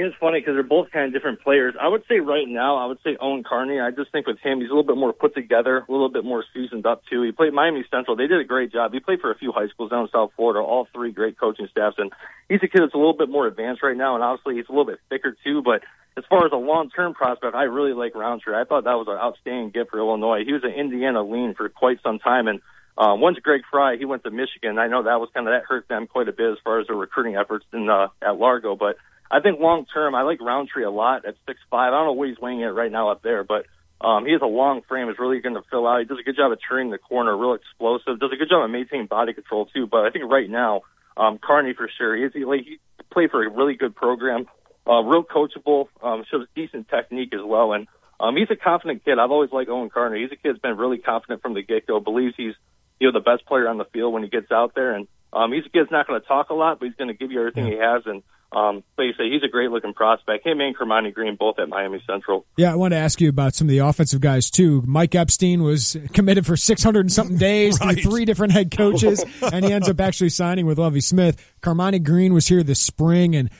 he's kind of raw as a receiver, but he's fast. I mean, Illinois needs that kind of speed. And then Lewis Dorsey, a long-bodied tight end, probably needs to fill out a little bit, but who's a stock would you buy most long-term out of those offensive players? Yeah, I think overall, the one I'm excited about, to be honest, I don't think he gets talked about enough, is Dorsey. Because the thing with Dorsey is he quit football for a while, then came back to it because he initially was a football prospect, had all these big offers, then he stopped to focus on basketball. Then he realized, hey, I think my future is definitely in football. And he's a kid that, man, is 6'6", about 6'5.5". He's a kid that's raw as a runner. As far as just his technique, he has to get stronger too. He's more of a receiving type of kid right now. But as far as a long-term guy, he's going to be a headache to contain, man. As far as getting out in space and creating mismatches, he's obviously has that hoops background. So he does a good job of kind of sealing off defenders. He obviously has a good job of getting vertical to utilize his size. So I think Dorsey, I think Kermani Green, like you said, he's kind of raw, but he has all the other stuff. He's a kid that obviously does a good job of getting behind defenses. Another kid that played against the best in South Florida. Decent size, too. Tracks the ball very well. But I think if you're going to talk about long-term, I'm really excited about Dorsey. I just think once he hits the weight room, it fills out even more. And with his athletic background playing hoops, I think he's going to be a headache to contain, especially in the red zone. If you just want to play that jump ball with him. So I think Dorsey, he doesn't get a lot of talk. I think, like I said, he was kind of a late addition. Obviously, he quit playing football for a little bit, came back, didn't have the buzz as maybe some of these other guys. But I think people are going to realize over the next 2-3 years, as long as everything goes correctly with him as far as doing all the stuff he needs to do, he could be a really good player. Corey, a lot of guys obviously in Florida taking notice of Lovie and this staff. Thad Ward doing a great job, and now they're going to get a close-up view as the Fighting Illini come down to play USF this fall. How will that help Illinois with regards to getting down there, getting their product down there, even though it's a little bit of a nervous thing because we're not sure how good. Charlie Strong's taking over a good program. Yes, and we're not sure how good Illinois is going to be this year. I mean, I guess it could ultimately hurt a little bit, but how much does that help, you think, getting Lovie and the actual Illini down to that area for a game? Yeah, I think it's just good, obviously, for a lot of these kids to see everything up close because, like I said, most of these kids, with Illinois being up in the Midwest, a lot of these kids, if everything goes correctly, they may take one official visit and they may be able to return, obviously, for their official. And obviously, just getting any kind of up-close view, especially here in Tampa Bay where there's so much talent, especially in the 19 class, some big-time kids in the 2020 class, too.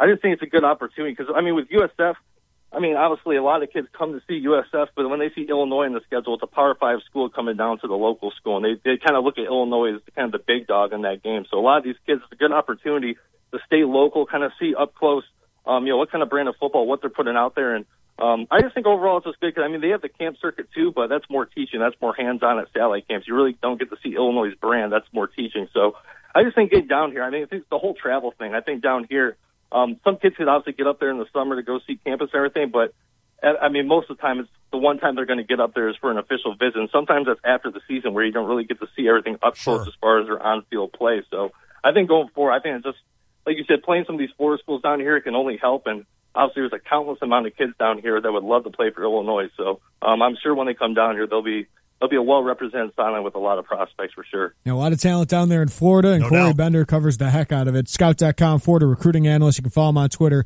at Corey_Bender. Corey, really appreciate your time today. Yeah, thanks, Jeremy. Have a good rest of the day, man. You do. Good stuff from Corey. I mean, he knows his stuff. Oh, my goodness. You want a scouting report of the Illini guys coming in. That's pretty good right there. You just got it. It will be interesting is there is that kind of a double whammy here a little bit with regards to you're taking a team down that who knows how competitive Illinois is going to be this year. Who knows how competitive they'll be against University of South Florida. But at least you're getting that brand down there. Yeah, and you wonder, can they go see a couple games? Right. Because that's one of the struggles. The first guy Lovie Smith went on the road and watched was Bobby Roundtree. Was it last really? Year. And that really made a huge impact in that recruitment. I didn't realize that. So now you're going to get all the staff down there, likely Friday. Yes. Now they got a game to prepare for, and that's the most important thing. But in the Tampa area, where they recruit the heck out of, it'd be nice to get down there and see a couple games. Go spread out and that kind of staff scatter out. them around. Bag can go see a game. Lovey can go see a game. That's awesome. Because there'll be an open evaluation period at that time. So I think that's big for this staff that they had this game scheduled down in Tampa. That was a good point for you. I love the fact that this staff, and let's see how well they can develop Texas. But I love the fact that Florida is one of those states that they're really doing well in because Florida continuously produces athletes. There's too much talent for Florida to keep. That is correct. It's the same thing with Texas. Yep. There's too much of that talent, and there's a lot more quantity of it than the state of Illinois. Yeah. I mean, it's just a fact. It stinks to miss. I mean, they haven't had a great year in state. No, they have not had a great year in state, but if they can get prospects out of Florida and Texas, there's probably almost more of a likelihood they can get some of those kids because there's so many of them. Right. And not all of them can stay in state. Most Texas kids want to stay in state. Most Florida kids want to stay down in the South. Sure. They can't all do it, though. They can't. And that's the interesting thing. And we'll see how this develops through the years, but you can bet that Lovie Smith's going to keep a little footprint there in Florida and keep it rolling. Great stuff from Corey. Again, you can follow him on Twitter at Corey_Bender. Reminder, Tay's Take at 5:45. Got some great questions coming in. You can tweet me at JWarnerScout, or you can text us on the Cheap Hour text line at 217-359-2255. That's 359-2255. We'll bring on our Tay and J NBA expert, Matt Silich. He's pumped to come on and recap the craziness that's been the last 5 days in the NBA. And Cubs fans will get you updated with an update score on the Cubbies and Rays. We took a crew there today. Yeah. Diane Ducey took it up. 40 people up there at awesome. the rooftop. Doing the rooftop. So I think they ended up selling that out, which, in fact, I heard Stevie this morning say I had to buy an extra ticket to get up there. So great stuff there, and I'm sure that crew having a good time around Wrigley Field. We'll get you updated on that. We'll talk some NBA when we return. If you want to weigh in, of course, you can always do the Chief Bauer text line, 359-2255. If you want to call, it's the Jupiters at the Crossing phone line. Same number, 359-2255. It is the Tay and J Show. Guidance, trust, protection, service. It's the mantra of GTPS Insurance. When you work with GTPS, you'll never have to call an 800 number in a different state. You deal with people who live and work in our community and know it's important to your business. GTPS is your local source for business insurance, property, general liability, workers' compensation, and group health insurance, and they'll work with you to formulate the best package for the needs of you and your business. Contact a GTPS insurance agent today at 359-9000 or visit online at gtpsinsurance.com. With Quicken Loans, the outdated and complicated mortgage process is a thing of the past. Our simple process helps you understand all the details so you can be confident that you're getting the right mortgage. Take your mortgage to the next level and call 800-QUICKEN or go completely online with Rocket Mortgage by Quicken Loans. No matter how you prefer to work with us, we've got what you need to get you through the mortgage process with ease. For 7 years in a row now, J.D. Power has ranked Quicken Loans highest in the nation in customer satisfaction for primary mortgage origination. And for the 3rd year in a row, they also ranked us highest in the nation for mortgage servicing. Whether you're looking to purchase or refinance, now is the time. The rate today on a 30-year fixed-rate mortgage is 3.875%, APR 4.23%. Call 800-QUICKEN or get started online at rocketmortgage.com. Apply simply, understand fully, mortgage confidently. For J.D. Power award information, visit jdpower.com. Call for cost information and conditions. Equal housing lender. Licensed in all 50 states. NMLSConsumerAccess.org number 3030. Our Stevie J Broadcasting Law Enforcement Official of the Month is Mike Cervantes, a K-9 officer with his dog Hunter. How does one become a K-9 officer? Well, I was fortunate enough when Sergeant Lushin had the dog. I was in the street crimes unit with him. So as Hunter started his drug career, per se, that's when I started also. For Hunter specifically, he's a narcotics detection and human detection dog. So if somebody, say, a little kid walks away from a place, or an older person walks away from a nursing home, something like that, he's able to track them down. He's also able to do article recoveries. So if somebody's running from us and they toss a gun, somebody loses their keys, which we've helped do that before, he can go in an area and I can give him the command to search for that human odor, and he can find that. He's also able to detect odors of illegal narcotic. Brought to you by F.E. Moran Security Solutions. You know you need to do it, and you know you should do it at least twice a year. You owe it to yourself. I'm talking about a checkup at West Main Dental in Urbana. When was the last time you visited the dentist? If you can't remember, or you're in need of a new dentistry team, West Main Dental is where you should go. Our team at West Main Dental is waiting to see you. Come in and be catered by a professional staff that includes Dr. Janet Bardell, a University of Illinois and Southern Illinois University graduate. West Main Dental offers the highest level of dental care in a warm and comforting environment. From a simple quick checkup to providing you with an at-home teeth whitening kit or orthodontic services, trust the professionals at West Main Dental. Visit West Main Dental in downtown Urbana on Main Street, online at westmaindental.com, or call 607-1292. Trust me, you won't be able to stop smiling with a set of healthy, sparkling white teeth thanks to the work of West Main Dental. West Main Dental, online at westmaindental.com, or call 607-1292 to schedule an appointment today. DP Dough is the original Calzone company, and they cater all types and sizes of events, from office orders to private parties to entire visiting football teams. Everyone will be sure to enjoy something different than the same old sandwiches or pizza. DP Dough also delivers to nearly all of Champaign, Urbana, and Savoy until late at night. So give them a call or order online when you're hungry and no one else is delivering. With over 1 million calzones served since opening in 2006, DP Dough is sure to satisfy and fill you up. DP Dough, the original Calzone company. Are you looking for a new home or planning to refinance your existing home? Hi, this is Todd Durakan from First Federal Savings Bank of Champaign-Urbana, getting you and your home faster with loan closings in 30 days, mortgage loans, and refinancing that's fast, friendly, and local. We invite you to visit our experienced team of mortgage experts to find out how First Federal Savings Bank can help you with your loan closing in 30 days. For more information, visit 356bank.com. First Federal Savings Bank of Champaign-Urbana. Get what you want out of life. Member FDIC, Equal Housing Lender. Home is where the art is. It's where every day begins and ends. It's a place for big occasions and small. Home is where stories unfold and where they are told. We may leave, but we always come home again. First Financial Bank can help you achieve the home of your dreams. Talk with one of our friendly loan officers and we'll help you find the loan that's right for you. Consider it our way of saying welcome home. From First Financial Bank, Equal Housing Lender, member FDIC. When you're heading home, Tay and J are on your way talking sports. Weekday afternoons 3 to 6 here on ESPN Radio 93.5. Nobody likes the Cubs. I'm Jeremy Warner with your SportsCenter update, brought to you by State Farm agent John Kaywood. With the service you get from State Farm, you might think their car insurance costs more, With discounts up to 40%, you may find it costs even less. Call State Farm agent John Kaywood at 217-367-1105. Chicago Cubs took an early 3-0 deficit against the Tampa Bay Rays. The bats were silenced, but they have broken out. John Jay hit a game-tying 3-run home run. Anthony Rizzo just hit a 2-run double. Cubs up 7-3, and Wade Davis on to close it out in the top of the 9th. The White Sox trailing the Oakland A's early 6-0, and that one, Oakland running crazy on the bases right now. The Cardinals tonight send Mike Leake against Edison Volquez and the Marlins at Busch Stadium. 7:15 first pitch. You can hear it here loud and clear on ESPN Radio 93.5. Pregame starts at 6:20.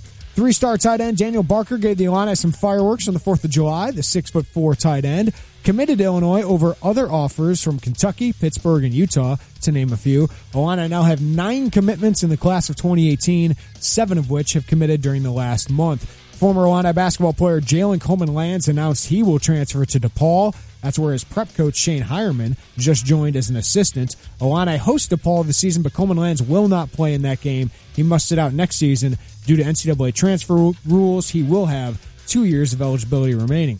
Former Illini Brandon Paul continued his standout summer league stint, 20 points today for the Mavericks in a win. Bleacher Report just reported that Brandon Paul is close to a deal with an NBA team. I know him. Wait more for that. Brandon. Malcolm Hill, 7 points through 3 games for the Thunder. And Swaggy P going to the Bay. The Warriors sign free agent Nick Young. Here's $5 million and a championship. Wouldn't you do that? I mean, let's say, if someone's paying me $5 million, I'll probably take it. Well, right. You're going to do that. But I don't have that kind of market for me. No, you're right. But if you were him and you had a chance to go to any team, I'd be telling my agent, if Golden State can sign me, even if I can make $7 million somewhere else, if they'll sign me for $5, do it. I want to win a championship. I mean, Nick Young likes to shoot the basketball. He does. He should have plenty of open shots. He was. How ironic that they trade the one dude. And it was him and Young that were the issue, right, in L.A.? Russell, yeah, they were the issue in L.A. I wonder if Swaggy P would be the J.R. Smith of the Warriors. Ooh. Remember J.R. Smith was like an issue for some teams? That's right. But once he got on a good team, then he was fine. Has his nice little role of just shoot the basketball. It worked out. Yeah. I know who we could ask. We could ask our expert, our Tay and J NBA expert, and that is Matt Silich joining us on the Jupiters at the Crossing phone line. Matt, I want to make $5 million and a ring. Can you set that up for me? I cannot. Apparently, Joe Lacob of the Warriors can, or even a guy like Swaggy P, Nick Young. I'll say this about, you mentioned like whether or not he can actually be really good for this team and help them succeed. He's probably a little redundant because he's basically just a shot maker with a little bit of defensive ability. He's got a little bit of athleticism, and they already have a bunch of those guys. But he did have his best shooting season ever last year under Luke Walton. So with the Lakers, he shot over 40% from 3, had over nearly 3 3-point makes a game. So I don't know. Maybe there's a turnaround in Swaggy P's future, and he's going to be a key part of this championship team. But regardless, I think it'll be hilarious to see him get a ring. Matt, this is fun. This has been a fun 5 days. Yes, we'll break down a lot of these moves. But with the Warriors re-signing Iguodala, Livingston, adding some more depth with Swaggy P and all this, does any of the other stuff matter? I don't. I mean, it depends why you watch the NBA. I went to a July 4th weekend with my girlfriend's family, and we were talking about the NBA versus college basketball. And I was saying that I watch the NBA because I really value just seeing these star players. I feel like it showcases that star talent and athleticism better than almost any other sport, maybe any other sport. And so I love watching this anyway. I love that Gordon Hayward's now in Boston. I think that team is even better, and it's just going to be so much fun to watch those guys. I love Russell Westbrook playing with Paul George. So I like watching that. But if you watch it just to see upsets and you watch it to see you watch sports to see something unexpected happen, and you don't necessarily want to see that star power just as overwhelming as it is in the NBA, you're probably not going to like the next season or two of basketball. Right. Because I do think that Golden State is probably going to just sort of run away with it the next couple of years. You don't want to say it was the worst kept secret, but Gordon Hayward, it felt like all along, was going to end up in Boston, at least in my mind. Reunited now with his college coach, Brad Stevens. I doubt that was the big reason, but Hayward now signs with Boston. Let's start there. how much does that help? And I thought Jeremy brought up a great point. I think Danny Ainge is just being very patient here. He's just going to slow roll this thing to where, hey, one day LeBron is going to get older or leave Cleveland. Maybe at that point, Boston can jump in. Maybe Golden State by then is kind of back to normal in terms of being that great. But what do you see with this move with Hayward to the Celtics? Well, there are so few teams in the league that can comfortably straddle the line between trying to hold on to future assets and build for the future while simultaneously competing in the present. And I think Jeremy is exactly right that Danny Ainge is doing a really good job for as much trash talk as he's hearing online, from random Twitter users about how he's not giving up any assets. I think he is doing a good job of straddling that line and making sure that while Boston, obviously this team's good enough to maybe not compete for a championship, but to compete for the Eastern Conference Finals right now, he's also making sure that they're set up very well for the future. Now, in the next couple of years, when they have to re-sign Isaiah Thomas to a potentially massive contract, when they have to make decisions on Avery Bradley and potentially Marcus Smart if they don't trade him, then things might get a little bit iffy, and you might see them maybe pick one direction or the other and make that ultimate choice. But for right now, they're doing a great job of just picking up big contracts and big players when they can, and not really giving up anything for them. I mean, if they had gone after Paul George, who is better than Gordon Hayward, they would have almost certainly had to give up a couple of pretty good players. With this being the case that they just signed Gordon Hayward in free agency, which I'm certain they were very confident they could do with Brad Stevens on the staff, it makes it a little bit easier, and they can choose which asset to give up instead of sort of, doing whatever Indiana wants or something like that. So I think they're doing a great job of being patient with it, like you said, and building for the future while simultaneously trying to be the best they can this year and next year. Which team do you think would have a better series with the Warriors? The Spurs, the Thunder now with Paul George and Russell Westbrook, or the Rockets with Chris Paul and James Harden? That is a fascinating question. I really feel my only disappointment, a lot of people complained about last year's playoffs because Golden State sort of ran over everyone, and then we only saw really three highly talented, competitive games between Cleveland and Golden State. And I think that Spurs series is the only thing that disappointed me because I really wanted to see a full-strength Spurs team give it their best shot. I think that each team sort of brings something different. Each team at the top of the West brings something different when they play Golden State. The Spurs have just a solid defensive system, and then they have Kawhi, who is, more capable than anybody in the entire league of guarding Kevin Durant. So you have that aspect, and that's great. However, Steph Curry is pretty well positioned to get loose against the Spurs. So they, that's one of their weaknesses, I would say. They just re-signed Patty Mills to a pretty huge deal for 4 years. He's not really a guy who can defend Steph Curry at all, and he's probably their best option at point guard with Tony Parker going to be coming off a pretty bad injury. With the Rockets, they have Chris Paul. That's obviously going to be a good matchup for Steph Curry, but there's really nobody on the roster that you trust to guard Kevin Durant. Yeah. Really when you're thinking about these matchups, you have to think which team can defend against Golden State the best, because otherwise when their offense is as unstoppable as it was against Cleveland, there's just almost no collection of players in the league that can outscore the Warriors. I think that Oklahoma City now is really, really interesting defensively. I don't think their offense can be as efficient as it probably should be. I think it's going to be less than the sum of its parts because of Russell Westbrook's sort of aggressive nature, and maybe he takes some bad shots sometimes. I think that'll hurt them. But I do think that they have the best chance of defending this team. Russell Westbrook, not a great defender, but always does a pretty good job on Steph Curry. I think they just signed Patrick Patterson for a pretty small. I thought it was one of the best deals of the summer so far. They signed him to play power forward and potentially be the backup / starter, like 25 minutes a game. He's a really good defender. They signed Paul George. Obviously, he can match up with Kevin Durant. So I think Oklahoma City is probably the best position to play defense against the Warriors. But then again, I don't know if I can trust Russell Westbrook and Paul George to run an efficient offense together, and we're going to have to see how that works. Plus, Paul George might just leave this summer. So It's a really hard question, and I think it could go any number of ways. But I'd say at this point, I'm probably most intrigued by Oklahoma City's defense, but I think the Spurs has such good coaching, and, they have Kawhi. I think they're probably still the best team, at least in the regular season, probably in the playoffs too, among those three. Follow our Tay and J NBA expert, Matt Silich, on Twitter, @MSilich2. What move was the worst move? Like, what signing was the worst signing that you said, that team's going to regret that one? I think what the Clippers have done this summer is it makes me very nervous. And there's no guarantee that this is, going to work out poorly. It's hard to anticipate these things so far in advance.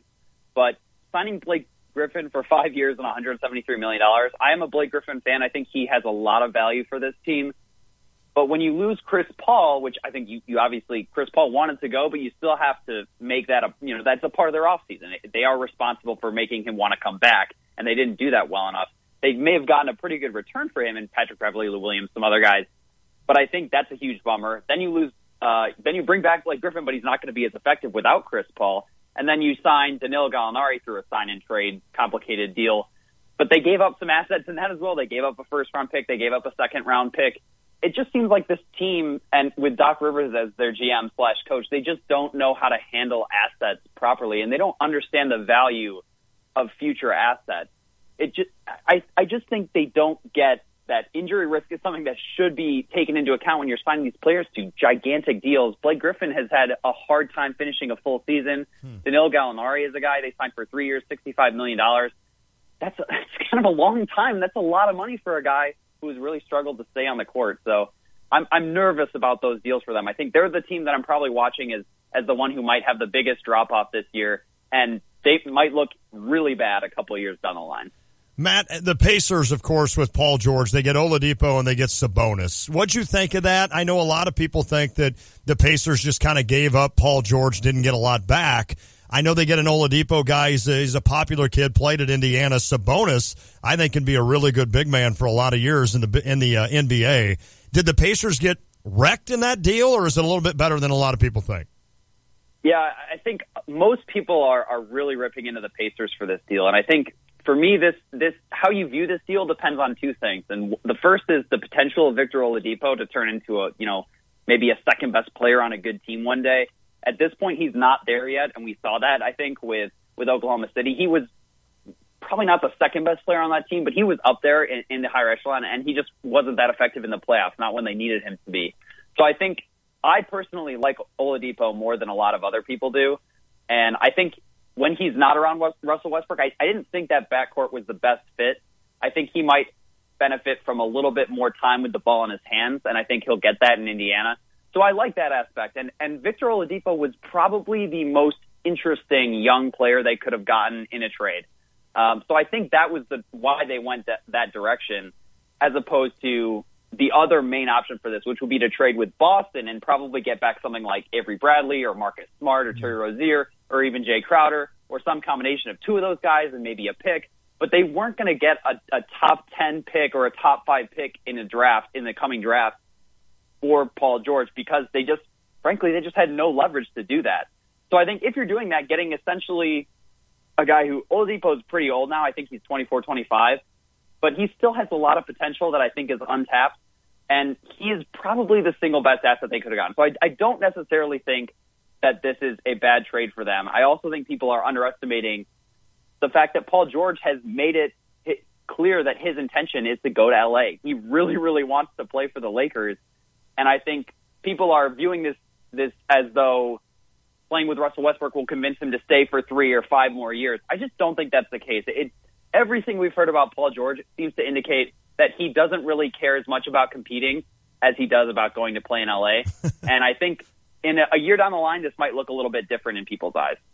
Matt Soch, before we let you go, good stuff. I did think the Pacers didn't get raked over the coals like some people think. I mean, the Bulls are going to have to play Zach LaVine here soon, and the market just wasn't huge with the Celtics not involved in it that much. So I agree with you on that realm. So you went deep with Patrick Patterson being a signing you liked, but give me a second tier. So not the stars who moved, a second tier move that you think's gone under the radar over this crazy long weekend. Ooh, okay. Let's see. Well, I think this one didn't go that under the radar because it has been sort of a high-profile player, but I know Lon's going to love this. But I thought the J.J. Redick signing for the Sixers was maybe my favorite signing of the summer, and I know Patrick Patterson is now right up there too. But Redick is just an absolutely perfect fit for what that team needs. I think sometimes we overplay the value of having a proven veteran on your team, but when you're the Sixers and you have their roster is entirely young guys right now. It is just absolutely every single player on the roster almost is a guy who really has no experience playing in the NBA.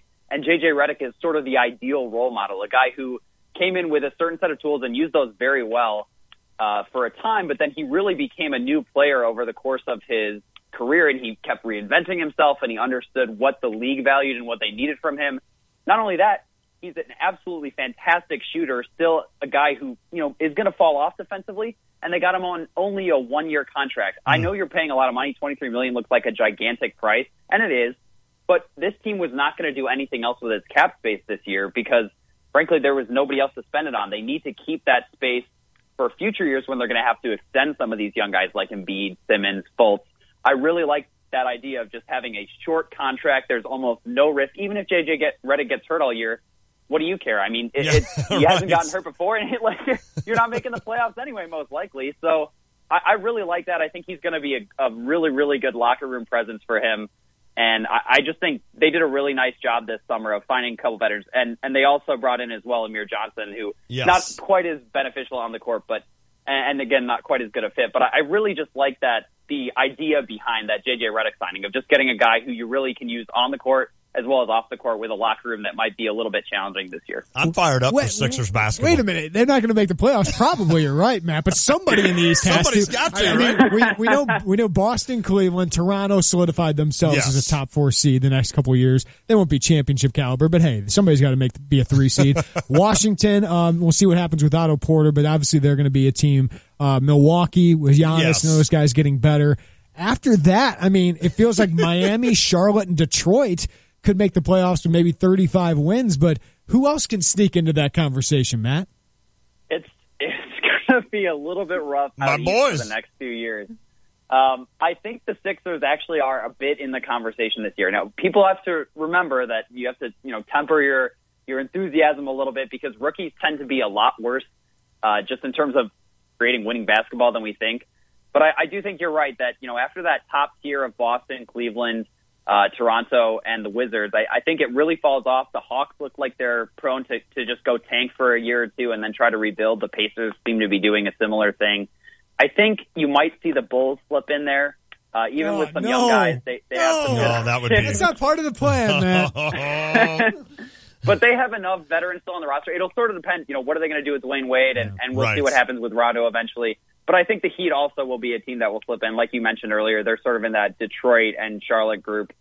I don't know. I mean, the Sixers are probably better than the Knicks, probably better than the Magic, probably better than the Nets. So it's just watch us climb. They can slip into that 8th seed. I don't know. It sure would be fun to watch them, all those young guys play in their first playoff. It would be. That'd be the cool part. It'd be fun. I think a lot of people around the country would enjoy watching that with guys that they know a lot about and they watched, of course, in college, although Ben Simmons, albeit in Fultz for only 1 year. But, hey, I want to ask you this. You watch a lot of the NBA. We've talked today a lot about Brandon Paul and what he's doing right now.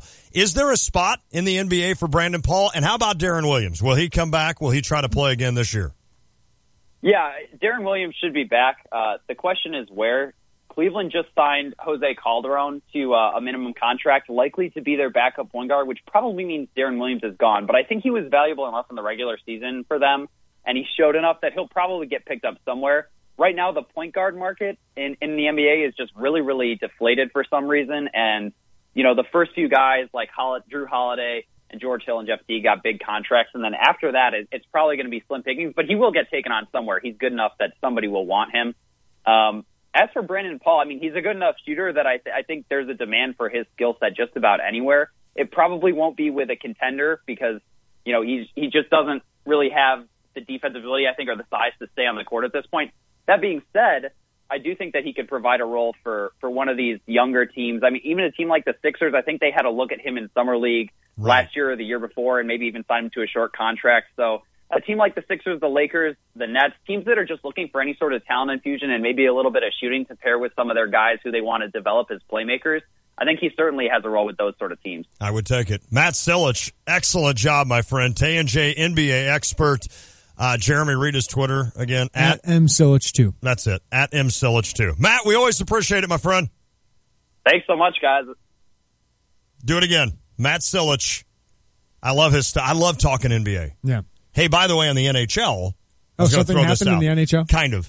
Colton Parayko, of course, the young defenseman that the Blues need to sign now, is opting for arbitration, which is a great move on his end. I mean, he is one of the better defensemen right now in the NHL, and you see how much he's going to grow and get better. He could grow and develop into one of the top, I'd say, 5 defensemen eventually in the NHL.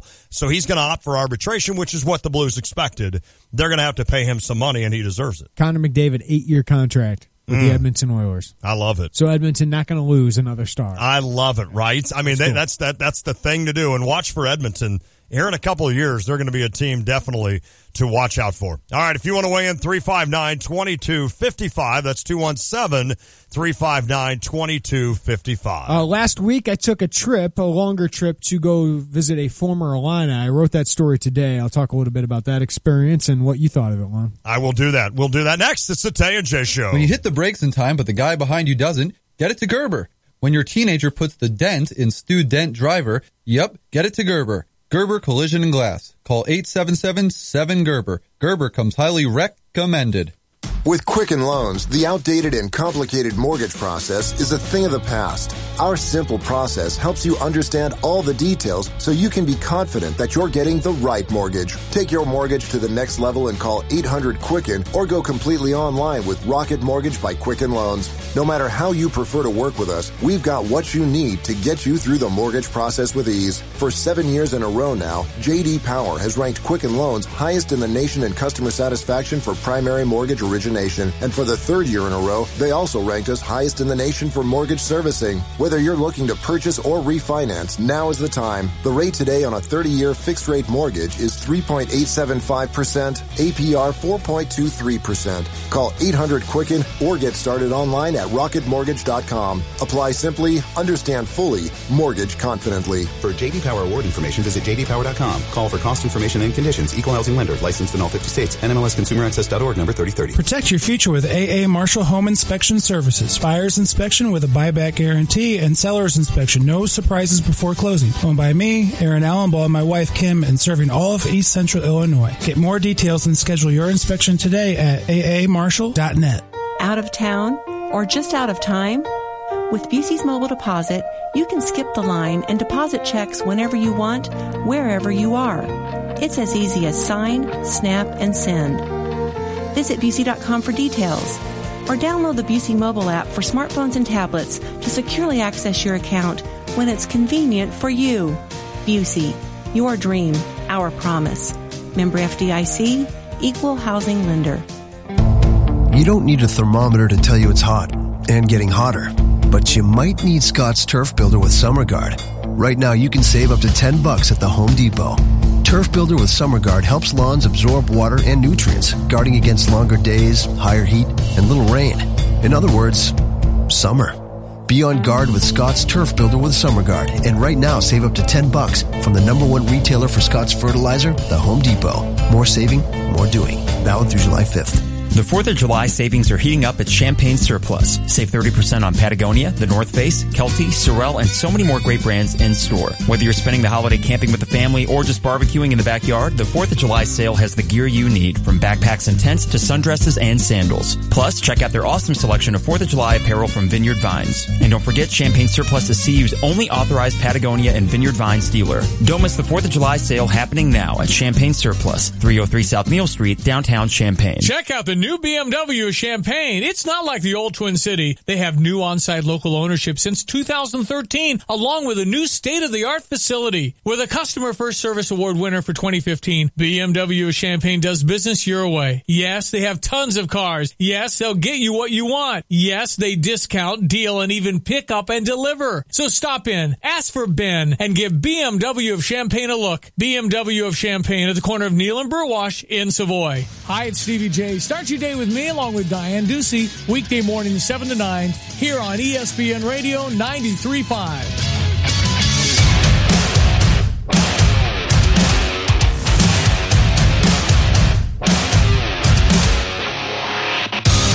Reminder that next hour we will be giving away another great gift from Game Day Spirit, their Wheel of Games. Yes. We got a great trivia question for you. Of games. We're going to give away, and I'm holding this up for the YouTube crowd. Okay.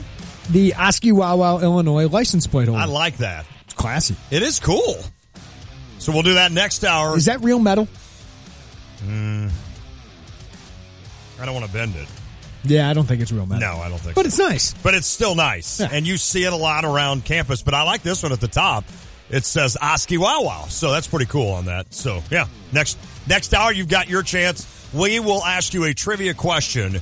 It does center around the NBA. So last week, last Monday, we had off the show, and I wanted to do a story that I'd been thinking about for a while, and I'd reached out to the team he's currently on, and I wanted to go visit Kendrick Nunn. I like it. And I went last Monday, rode up to Detroit, was only there for about an hour. Wow. But I got to talk to Kendrick Nunn. I got to talk to Greg Campy, who is his coach. Remember, he was here. Yes. We were on the sideline. He's an entertaining guy on the sideline. Definitely. But he's been there for 3 decades at Oakland. Unreal. Has led them through a transition from D2 to D1. Has led them from a transition from the Summit League to the Horizon League. Yes. Won a championship last year. And I talked with Kendrick, and I didn't want it to be in a redemption story because he hasn't done that yet. Nope. He hasn't earned that yet. But there's also, we don't know a lot of exactly what happened that day with Kendrick Nunn in that apartment with that young woman. But he knows that people think this thing about him. Yes. But a lot of people around him say he's not a monster. Okay. But obviously he's got a lot of work to do to rehab his image, rehab his game. Right. But I wrote about that today at IlliniInquirer.com. Nice. And, I think it's an interesting story, but I find it interesting that I find the middle point interesting, because there's obviously the fall from Illinois, and then there's the redemption story maybe down the line. It could happen. But I find the middle point of which way is he going to go, how much has he grown, and Campy told me he screwed up here. Yes. When he first got here, he screwed already up. at Oakland. But I drew the line right away. He needs some discipline. He does. And I don't think he got that under John Gross. This is about as good as anything that could have happened to him. This is almost Except a that break. Maybe somebody got hurt. Well, right. No, So- right. No, I mean, in terms of that aside, in other words, for Kendrick Nunn going forward, I think this is about as good of anything that could have happened because of this. Greg Campy is a strong voice. That guy is in the Michigan Hall of Fame, according to your article. Mm-hmm. He is a guy that has coached there forever. Hasn't he coached like 1,000 games or something at Oakland? There's 2 coaches in Division I who have coached 1,000 games. That's at their same spot. At their same spot, and that's Jim Boeheim and Greg Campy. And this guy, the way he said this in the story is, I'm not going to ruin my reputation or risk my reputation as a longtime coach that has done things right on a kid like Kendrick Nunn if I don't trust that he is going to do the right things. Kendrick Nunn, like you said, that's great if it happens for redemption, but he's got a lot to prove still. Yeah. And I think in a lot of people's minds, he's got a lot to prove. But his dad, obviously said it's a good change of scenery for him. Yeah, and his spots. dad loved Illinois. Yes. But he said for Kendrick to get to a school at Oakland, which is a small private campus, doesn't have a huge nightlife here, isn't a bustling hub of 19 to 20-year-olds where there's bars everywhere and all that. He said it's probably good to get away from that limelight. Amen.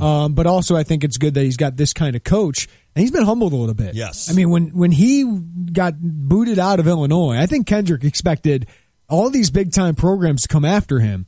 He had 2 Division I schools that were interested, East Carolina and Oakland. Interesting. He had 1 Division II school interested in him. So I think that kind of opened his eyes a little bit, but there's some maturing that has to go on here. This is Campy called him an entitled kid. Yep. Right? He's an entitled kid given all these things throughout his life, so he just expects to get away with things that other kids can't, and he did. And Campy's not taking a chance on Kendrick Nunn. No. Unless Kendrick Nunn is really talented. Absolutely. He's shooting for an NCAA tournament berth. He hasn't been there since 2011. And guess what? Kendrick Nunn may be in the NCAA tournament next year. He's one of the best players in that conference. Without a doubt. That's a team that returns everybody but 1 player from a conference championship team. So they're going to be really good. I think Kendrick Nunn can have a lot of success there, but he's still got to prove it. I mean, he's still got to prove it that he can take care of other things off the court. And just had his second son, 3 months old. He's got a 16-month-old as well. He's got a lot on his plate. He does. He said it in the article. I need to grow up. I needed to grow up, and I have. So we'll see. Yeah, and Melvin Nunn also said some interesting things about John Gross in there, too. Yeah, he did. He really did. It's worth. It's a great read, and it's worth getting on there and reading. All right, we are wide open next hour. We'll do drive time, then your questions, your calls, 359-2255. It is the Tay and J Show. The Twin City Theater Company presents Bleacher Bums, a 9-inning comedy about those lovable losers, the Chicago Cubs. Before last year, of course, Bleacher Bums takes place in the bleachers of Chicago's Wrigley Field. The characters are a bunch of Cubs fans watching a game against the Cardinals. Most of them know each other, even if they might not like each other. Don't miss this show, July 6th through the 9th, and the 13th through the 16th at the Soto Theater in downtown Champaign. For tickets, log on to TwinCitySquare.com. Thanks to this station, Dr. J. Barry Howell, Libman, the Esquire Lounge, and Budweiser, reminding you to please drink responsibly. This play contains adult language and may not be suitable for all ages. Check out the new BMW of Champaign. It's not like the old Twin City. They have new on-site local ownership since 2013, along with a new state-of-the-art facility. With a Customer First Service Award winner for 2015, BMW of Champaign does business your way. Yes, they have tons of cars. Yes, they'll get you what you want. Yes, they discount, deal, and even pick up and deliver. So stop in, ask for Ben, and give BMW of Champaign a look. BMW of Champaign at the corner of Neal and Burwash in Savoy. Hi, it's Jackie Walk with Special Olympics Illinois Area 8 in Champaign. Join me for our 18th annual golf outing benefiting the athletes in Area 8. This event is hosted by the Stone Creek Golf Club in Urbana and will be Monday, August 14th at 11 a.m. Join us this year as a golfer, sponsor, or donate to our raffle. The cost is $100 for an individual or $400 for a team of 4. For more information to register or sponsor this outing, contact me at 355-1750 or email me at jwalk@soill.org. With Quicken Loans, the outdated and complicated mortgage process is a thing of the past. Our simple process helps you understand all the details so you can be confident that you're getting the right mortgage. Take your mortgage to the next level and call 800-QUICKEN or go completely online with Rocket Mortgage by Quicken Loans. No matter how you prefer to work with us, we've got what you need to get you through the mortgage process with ease. For 7 years in a row now, J.D. Power has ranked Quicken Loans highest in the nation in customer satisfaction for primary mortgage origination. And for the 3rd year in a row, they also ranked us highest in the nation for mortgage servicing. Whether you're looking to purchase or refinance, now is the time. The rate today on a 30-year fixed-rate mortgage is 3.875%, APR 4.23%. Call 800-QUICKEN or get started online at rocketmortgage.com. Apply simply, understand fully, mortgage confidently. For J.D. Power award information, visit jdpower.com. Call for cost information and conditions. Equal housing lender. Licensed in all 50 states. NMLSConsumerAccess.org number 3030. You're listening to WSJK ESPN 93.5 Tuscola, Champaign-Urbana, your home for the St. Louis Cardinals. Simon Owen in Warsaw. After delivering an outdoor speech, the president flies to Hamburg, Germany for the G20 summit. The UN Security Council holding an emergency meeting to discuss North Korea's latest missile launch. Fox's Gernal Scott has this live update. Jane, the Security Council meeting served as UN Ambassador Nikki Haley's word of warning to the world, urging a unified condemnation of the North Korean test launch through sanctions, but says the U.S. is ready should there be hesitation standing with the Council. If you choose not to, we will go our own path. But it makes no sense to not join together on this threat against North Korea. Haley says condemning this sharp military escalation is key, but China, a North Korea trade partner, holds veto power and could block a resolution, Jane. Gernal, North Korean leader Kim Jong-un defiant, saying his weapons program will never be up for negotiation and his country will continue to demonstrate its mettle. His words. He indicated more tests are coming until the regime has nuclear-armed missiles capable of striking anywhere in the U.S. On Wall Street, U.S. markets ending mixed. The Dow down a point, the NASDAQ up 40, the S&P gaining 3 points. Fox News, fair and balanced.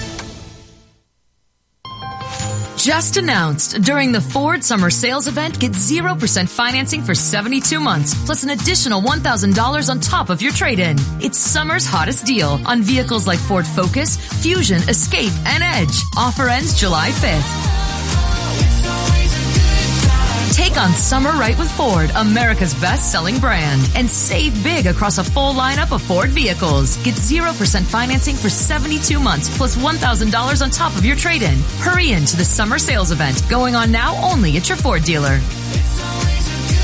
Best selling based on 2016 sales. Not all buyers qualify for Ford credit financing. 72 months at $13.89 per month per $1,000 financed regardless of down payment. Trade Assist Cash requires trade-in of 95 or newer vehicle or lease terminated 30 days prior to or 90 days after delivery. Not available on Focus RS. See dealer or go to buyfordnow.com for complete details. Take new delivery from dealer stock by July 5th, 2017.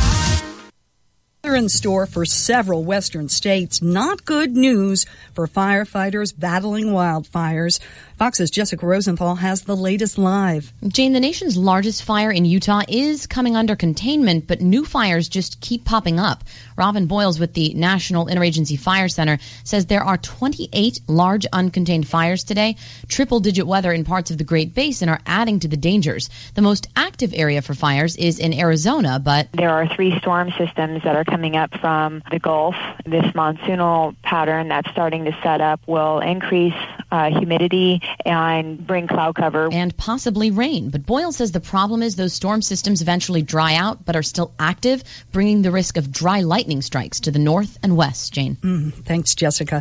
Attorney General Jeff Sessions calling it a cold-blooded killing, the fatal shooting of a veteran New York City police officer. 48-year-old officer Miosotis Familia was sitting in the front passenger seat of a police vehicle when a gunman opened fire through the window, striking her in the head. The officer's partner radioed for help.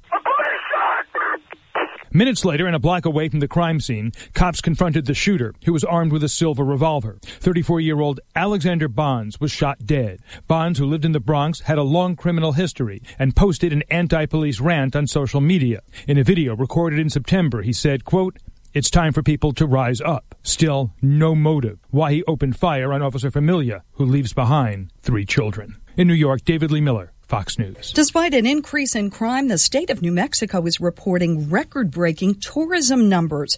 About 1 million more trips to the state last year than the one before, 34.4 million in all. The state getting some unwanted attention last week when a thief drove off with a TV news truck while the crew was doing a crime story. I'm Jay Metzler, Fox News Radio. Creeping into my time, wow. Jay. Creeping into my time.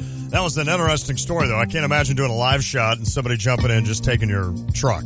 That's not cool. Go ahead and take it. We're not going to catch you. Here's your ESPN Radio 3-day forecast brought to you by Chief Bauer. Trust the experts at Chief Bauer Service Experts to keep you cool all summer. Long call 866-EXPERTS, or you can visit them online at chiefbauer.com. Tonight, overcast, a low of 69. Tomorrow, mostly sunny, a low of 89, high of 89, low of 72. Friday, much of the same, mostly sunny, high 89, a low of 62. Right now, mostly cloudy, 84 in Champaign-Urbana. I got to do something first. I got no energy. Like, I need to apologize to Tay and J listeners today. I brought no energy to this show. Zero. Is it the long weekend? And I didn't even do anything hardly. I slept 4 hours last night. No, well, then you have a good reason. So I'm trying to bring it.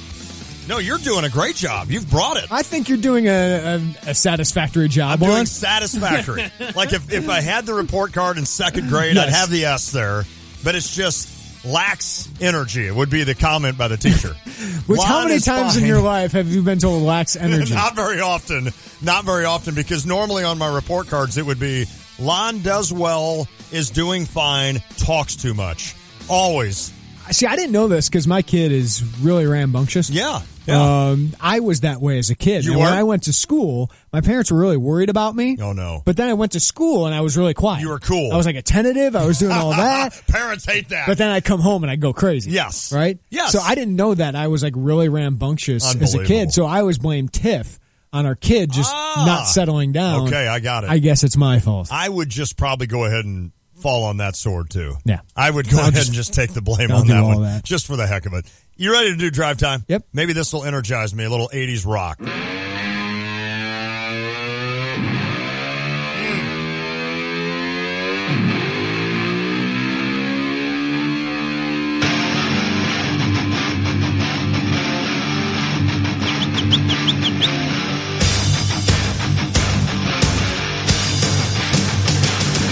It is Drive Time, presented by Honda BMW of Champaign. For new and used vehicles, visit their huge inventory at the corner of Neal and Burwash and Savoy, or you can visit them online at drivechampaign.com. Well, I'm Tay. This is a recap of the first 2 hours of the Tay and J Show. Jeremy Warner. I'd love to come on here and tell everybody about this crazy weekend you and I had where we went out and just obliterated alcohol and just got all crazy, but we didn't. No. I hardly, did anything. But isn't that great? It is great. Some days, those long weekends where you don't accomplish anything. No. That's the best. I actually accomplished a few things around the house because I felt like doing it, and I'm like, what is wrong with me? Yeah, I'm old. I had a good first day. We went and saw some friends. That's awesome.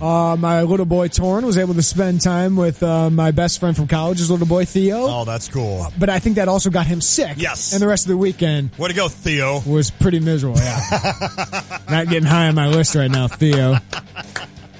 Isn't that cool? He's already got more hair boys? than me, the well. 11-month-old kid. But otherwise, it was a good weekend, right? Yeah, sure. I was with family. Weekend. It was good. Whatever. I even grilled out. I grilled a couple of steaks. My kid's healthy, though. That's all about He's getting out there. That's all that. But it was a busy weekend in the NBA. We'll get to that here in a second because we just talked about that with Matt NBA Silich. got drunk. We didn't. But we talked with Corey Bender, Scout.com, Florida recruiting analyst, in the 4 o'clock hour about the newest Illini commit, Daniel Barker, 3-star tight end out of Florida. Scout has him as a top 60 tight end in the country. He had Power 5 offers from Kentucky, Utah, and Pitt. That fills a big need, Lon, because I asked you, name a tight end on this roster. And there's really not any that Illini fans know. Griffin Palmer's a redshirt freshman, was on the first string most of this year. I think he's going to be a solid contributor. They need better, though. Lewis Dorsey, who Corey has really bought into. He really He thinks down the line, once he had strength, to be a really good dynamic target. But Barker, another kid out of Florida, who really helps Illinois' future depth at a position in need. Really likes him. And, of course, I know there's Luke Ford out there. And for any Illinois fan saying, is Luke Ford going to look at this and say, well, there's no room on Illinois for me now? No. He's not going to look at that. That's not how he would look at it. He wouldn't be worried about competition, number one. And Illinois is still going to recruit Luke Ford as hard as they ever have. Luke Ford would be a day one starter for Illinois. Boom. Daniel Barker, as much as I like him as a prospect, is not going to scare him off. No, not at all. And the point is, Illinois, though, commitment-wise, up to 9? 9. They've had 7 in the last month. So all of a sudden, you're ahead of last year when you had a bigger class to fill. Okay, so you said in the first segment of the show, and we haven't answered this question yet, your panic level was about an 8. It was. Heading into June about this recruiting class. And that's bad because I don't get to 9 and 10. No, I don't ever get to 9 and 10 You don't get recruiting that wise. way. So, where are you now? I would say it's probably around a 6. Now, it's not so much quantity I'm worried about anymore, I knew all along they'd finally fill scholarships. They have good prospects with some upside, some length, some size, a little bit of speed. It's the top of the class. Yes. It's the 1 or 2 guys that you were able to get. Number one, you got Ricky Smalling right off the bat last year. Right. When you knocked down a 4-star to start things. That was a statement recruit. Without a doubt. They haven't had that yet. No, they haven't. And Luke Ford would fill that role. Vertus Brown would fill that role. So you've got some kids out there that I think Illinois is still in pretty good shape with. I think, though, you're needing those guys. And maybe Illinois, now that they have 9 out of a class of where they only maybe need, 18? Yeah. I don't know with all the defections now and everything going off, with Lovey kicking some kids off the team. The point is, maybe Lovey and these guys can now get a little more, pinpoint guys a little bit more that maybe they think, we don't know if we have a shot, but let's go after them and see what happens. Yeah, Luke Ford, Vertus Brown, I think even Cameron Brown, who decommitted from Nebraska. I think Ohio State's going to win that one. Okay. But, yeah, you can focus on that kid who you have a relationship with. Dallas Craddock, safety out of St. Louis, that you're one of his top offers. You're one of the top on his list. You focus on those kids, and I think July is a big month because at the end of this month, they're going to have a cookout, and most of their top targets are going to be there. I think they'll have a better idea of where they stand with those guys. Got it. How much they should keep pushing for them, or maybe they should move on to another target or something like that. So you do have a nice base, though. You're further along in numbers than you were last year, not just total number, but you're halfway done with this class. Last year, you were a fifth of the way done with that class. That's crazy. So it will be interesting. Last year, they ended with a bang, almost hit on all their priority targets. I don't think they'll do that this year. Okay. But if you can get Luke Ford on campus in July, I think that's going to help once he makes his decision in February. If you get Vertus Brown on campus, I'd love to close that one out. Without a and doubt. give you that Ricky Smalling top, prospect out of this state. He's down in Florida now, but He's from Chicago. That would be huge to get somebody to buy in like that, give you a little bit of momentum with top prospects. You're always wanting to do better at every position, but is there a position do you think they still need to nail down as they go along this year? It's interesting. I think there's 4 positions that they've already addressed in this class that they need to continue to address. Okay. Offensive line, I like the 3 prospects they have. They need 2 more. Keep getting them. Tight end, they need another one. Yeah. And Luke Ford would be it. But quarterback, Karan Taylor, I like as a prospect. But him and Cam Thomas are going to be the only underclassmen. Right. Long-term, really starter kind of quality guys. I think you need more. You need more talent at the most important position. Defensive back, continue to add depth. And wide receiver, they need more speed. Okay. They could use a big guy as well to eventually replace Malik Turner, but they need more speed on offense. Well, we also talked about the NBA's crazy weekend, and it even hooks in a guy like you. It does. Who's not even a huge NBA fan. I love this stuff. I'm not so much a sit down and watch NBA every night, but it's such a star-driven league. If you can't get into the free agency that's going on and look ahead, and I think this is interesting, and this is one thing that you talk about, the dynasties are good for sports. I hate them, but yet as I look at it, I'm like, all right, how can I now pinpoint and get somebody good enough to beat Golden State? Yeah. Or to at least I like get a the teams are actually doing that. Right. Like Houston is doing that. Oklahoma City, I love Sam Presti as a GM. Yes. I think he is phenomenal. He's taking a big risk. He has. Going Paul George and Russell Westbrook really maybe only for 1 more year. But he's going for it. It's interesting. He's not laying down. Without a doubt. And then, of course, you get in the East, you get Gordon Hayward now to the Boston Celtics. That was the big news over the weekend. But I think that's a good signing for Boston. And like you said it well. I think Danny Ainge is patiently trying to string Boston to where they're going to be good in about they're going to be good, but really good in about 2 or 3 years. Which team that made a move are you most interested to watch? Boston. Really? Honestly. I'm really interested to watch the Thunder. Well, that will be with George. To see if that works. I think Boston's going to be really good for a long time. I think Ainge has set them up to do that. He's obviously moving for the longer term than just the next couple of years to try and beat Cleveland or compete for a championship. He's thinking for the next decade. Without a doubt. With some of the assets he's held on to. Minnesota's going to be interesting, too. I still think they're a couple years away. Yes. But I do think they take a major step, but I think in 2 years they could be a lot better. I think Oklahoma City's so all in on this year. They really are. Right? That'll be interesting. I find that the most intriguing team because Houston's going to be together for a while. The Celtics are going to be together for a while. It's the Oklahoma City going all in on next year. And let's be honest, everybody wants to see the Philadelphia 76ers this year. Come right. on! We got JJ. I like that team. I do too. We're talking during the break. I mean, that's definitely, in my opinion, a top 10 team in the East. It's going to be a fun team to watch if Ben Simmons plays. We'll see how Markelle Fultz does. Without those guys, without J.J. Redick, they won 28 games last year when they were trying to lose. Yes, they were tanking. So maybe they'll win, 35, 36? That's going to get you into the playoffs in the East. Oh, my goodness. Yes! We didn't talk about it yet, but I want to bring it up here. Jalen Coleman-Lands transfers to DePaul. I think we saw this coming. Oh, without a doubt. I think this is perfect for him. He knows he's comfortable with Shane Hireman, and I think he understands in this system Dave Lato's system, he can go out, get his shots. And I think that's what Jalen Coleman-Lands needs, right? That's what he wants. Of course, Illinois plays DePaul this year. Jalen Coleman-Lands will not be a part of that. He's got to sit out next season, but he will be on the bench. And I tweeted out, the storylines of that game are going to be really interesting. First game between those two teams in 60 years, between in-state teams, Division I teams, and Jalen Coleman-Lands is going to be on the bench. So many people have replied with, that's not a storyline. There's plenty of other storylines you could talk about this season. Still a great storyline. I'm like, you're going to be watching that game. Yes. And you're not going to be interested in seeing Jalen Coleman-Lands on a sideline in a DePaul uniform? No doubt. That's going to come across your mind. No doubt. Right? That's exactly right. No, I think it's going to be interesting, and then it'll be interesting to watch how he does the next couple of years per Illinois and how they do, because it's just, again, one of those deals where I think he could have fit perfectly in Brad Underwood's Losing offense. him still hurt. Yeah, it does. It's just like Kendrick Nunn. People kind of say, Illinois will be fine. Jalen Coleman-Lands will step up. I think Trent Frazier's going to be a nice player. I do too. Is he going to be as good as Jalen Coleman-Lands was his freshman year? No. I don't. Probably not. That's a big shoes to fill. I know Jalen was frustrating. I know Jalen was frustrating, but to expect that right away from a freshman, be tough. It's high expectations. Be tough. That's Drive Time, presented by Honda BMW Champaign for new and used vehicles. Visit their huge inventory at the corner of Neal and Burwash and Savoy, or visit them online at drivechampaign.com. You ready to give away some prizes? Yep, it's our Wheel of Games brought to you by Game Day Spirit. They're located on Green Street and on South Neal and online at GameDaySpirit.com. Game Day Spirit, a proud sponsor of ESPN 93.5's Tay and J Show and the official fan store of the Fighting Illini. David Morrow got a trivia question for us. He did. He set one up. You got the trivia game show? I do. Oh, yeah. We need that. I was going to say. Need some game show music for us. Oh, here we go. But we are giving away an Illinois license plate holder. Okay. It's beautiful. I will model it. Says Oskiwawa, Illinois. Oskiwawa on the top, Illinois on the bottom. Orange frame.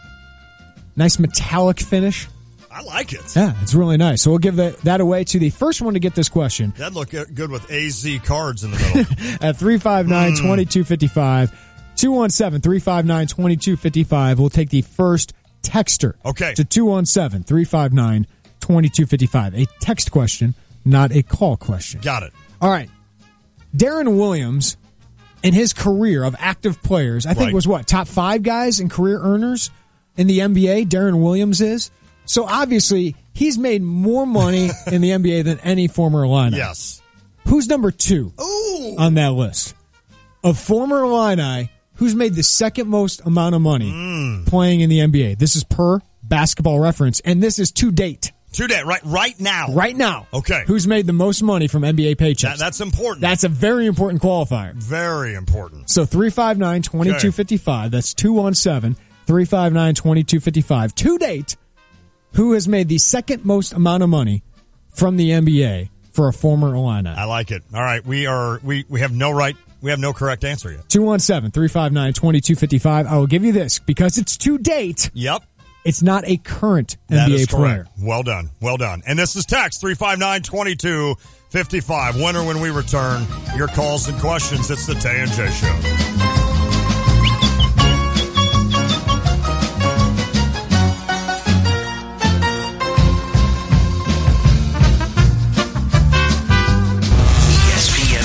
Sports Beat.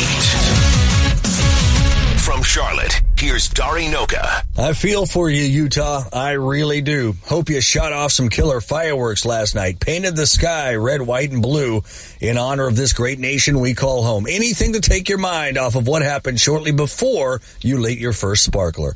Gordon Hayward told you he was leaving. Yep, been there on the 4th of July.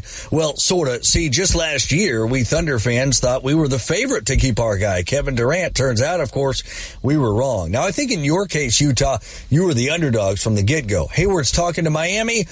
Maybe you can keep him over them, but Boston was always going to be the problem for you. And in the end, shortly before fireworks time, he threw an M60 right at you and told you he was bolting for Boston. Now, you're wondering what's left. How good is Rudy Gobert? Can Ricky to Rudy get you to the playoffs? I feel for you, Utah. I do. I was really hoping he decided to stay. In 60 seconds, why yesterday did Hayward absolutely no favors? You check things all the time, like your email every 10 seconds, or your ex's Instagram. But what about checking something as important as your credit? Well, Discover makes it quick, easy, and best of all, free. Discover is now offering FICO credit scores to everyone for free, even if you're not a customer. And checking your score won't hurt your credit. We call it the Discover Credit Scorecard. And once you know your score, you should check to see if your current credit card is the best fit for you. Check your credit, compare your card. Go to discover.com/credit scorecard. Limitations apply. Nothing grows like weeds, except maybe weeds. And nothing kills them quite like Roundup Weed and Grass Killer from the Home Depot.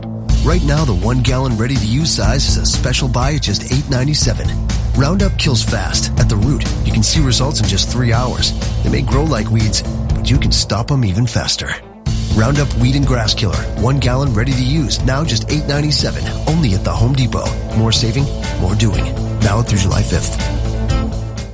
What a mess it was for Gordon Hayward yesterday. Think about this. All day long, people are constantly checking their sports app of choice, or Twitter, to see if he'd announced his plans. I was in Charleston, South Carolina, baking on the beach between checking Twitter every 20 minutes. All the while, the drama was building. Then, a story comes out about him choosing Boston, and then his agent says that's not true, and there's still work to be done. Then, more uncertainty. Sunscreen, please! Hey, Nick, have you seen my phone? I gotta check Twitter. And eventually, Bang. That first report was accurate. Gordon Hayward is a Celtic. So now what? Well, after Boston figures out how they're going to afford Gordon Hayward, the pressure mounts on Hayward himself. You kept the entire nation, the entire NBA-loving universe on its heels, waiting, wondering an entire day. Oh, you'd better be good in Boston. With the ESPN Radio Sports Beat, I'm Dari Noka. Hi, it's Sergio McClain, inviting you to the Wayne McClain Pipeline Foundation's 2017 golf outing at the U of I Golf Course in Savoy, Friday, August 4th. Registration is open now, but sign up soon because this outing will fill up fast. And be sure to take advantage of early bird pricing. Help us to continue the legacy of Wayne McClain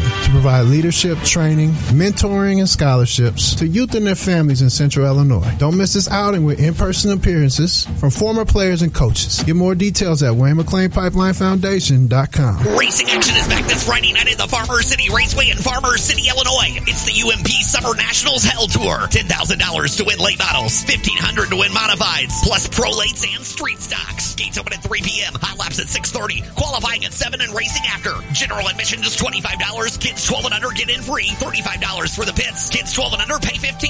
Learn more at FarmerCityRacing.com. Racing action back this Friday at the Farmer City Raceway, where we'll sell you the whole seat, but you only need the edge. You don't need a thermometer to tell you it's hot and getting hotter, but you might need Scott's Turf Builder with Summer Guard. Right now, you can save up to $10 at the Home Depot. Turf Builder with Summer Guard helps lawns absorb water and nutrients, guarding against longer days, higher heat, and little rain. In other words, summer. Be on guard with Scott's Turf Builder with Summer Guard. And right now, save up to $10 from the #1 retailer for Scott's fertilizer, the Home Depot. More saving, more doing. Valid through July 5th. Hey, this is Brad with Kramer Siding and Window Company. And did you know for over 60 years now, we've been providing worry-free home improvements at a great value. Maybe you've thought about getting that roof replaced? We can do a complete roof tear-off for as little as $140 a month. Or maybe replace some of that siding with our premium insulated vinyl siding for as little as $165 a month. If you've thought about either a roof or siding, call us right now at Kramer Siding and Window Company. With 60 years of experience, you can trust Kramer Siding will be here for you today and tomorrow. Right now, save 30% on preservation windows, siding, and doors, 10% on roofing and sunrooms. Plus, save 15% on gutter helmet and never clean your gutters again. Give us a call today at 355-2727. Visit our showroom or on the web at KramerSiding.com. Kramer Siding and Window. You've got a friend in the business. When your car breaks down, you realize just how much you need it. And when it breaks down, Beaumont Alignment Plus steps up. For routine maintenance like brakes, oil changes, tune-ups, batteries, and tires, you can count on Beaumont Alignment Plus. Bigger issues including alignment, suspension work, starters, alternators, transmission requires specialists. So get to know Beaumont Alignment Plus for your vehicle repairs. With locations on Bloomington Road and Denison Drive in Champaign, you're never far from the help you need. It's good to know the quality service is still affordable at Beaumont Alignment Plus. You check things all the time, like your email every 10 seconds, or your ex's Instagram. But what about checking something as important as your credit? Well, Discover makes it quick, easy, and best of all, free. Discover is now offering FICO credit scores to everyone for free, even if you're not a customer. And checking your score won't hurt your credit. We call it the Discover Credit Scorecard. And once you know your score, you should check to see if your current credit card is the best fit for you. Check your credit, compare your card. Go to discover.com/credit scorecard. Limitations apply. Coach Mike Ditka is not just talking sports. What'll he say next? Hear him here Monday and Friday mornings from 7:30 to 8 with Brother Johnny and me, Stevie J, on ESPN Radio 93.5. Oh, returning to our roots. Decadence. What'd I call them? You call them Amistad. Amistad. They're taking like a break right now. Decadence? Yeah, Decadence is. They're like writing some new material. Oh, so they're actually writing. It's not like Carp's doing his solo project because he's gotten so big. No, not at all. I think now, unless Carp corrects me on that, he's a Renaissance man. They're just not playing any concerts right now. They're not playing any big holes. I mean, he's got a radio show that he does. Yep. He's a musician, local musician, does a lot of big shows. He's got a fiance, so he can handle that. He's in sales. I mean, he's preparing for another future. Renaissance man. He really is. That guy, we think we're busy. Carp's the busiest. And he'll go run 12 miles Oh, yeah. Without even thinking about it. Overachiever. I hit ground balls today to my son for 45 minutes, and you know how I love heat. Yeah. And you know how I love to sweat. And we need, Nathan, the winner. Oh, I got it. Oh, we've got it. Yeah, we got it. I got the winner. I sweat my butt off in like 45 minutes hitting ground balls. And I'm like, Lon, how out of shape are you? I wasn't even fielding the ground balls. It's good exercise. It is good. It's great exercise. So a lot of core involved there. I'm not sure how much core I was doing hitting ground balls to a 10-year-old, but I get your point that you could have some core swinging.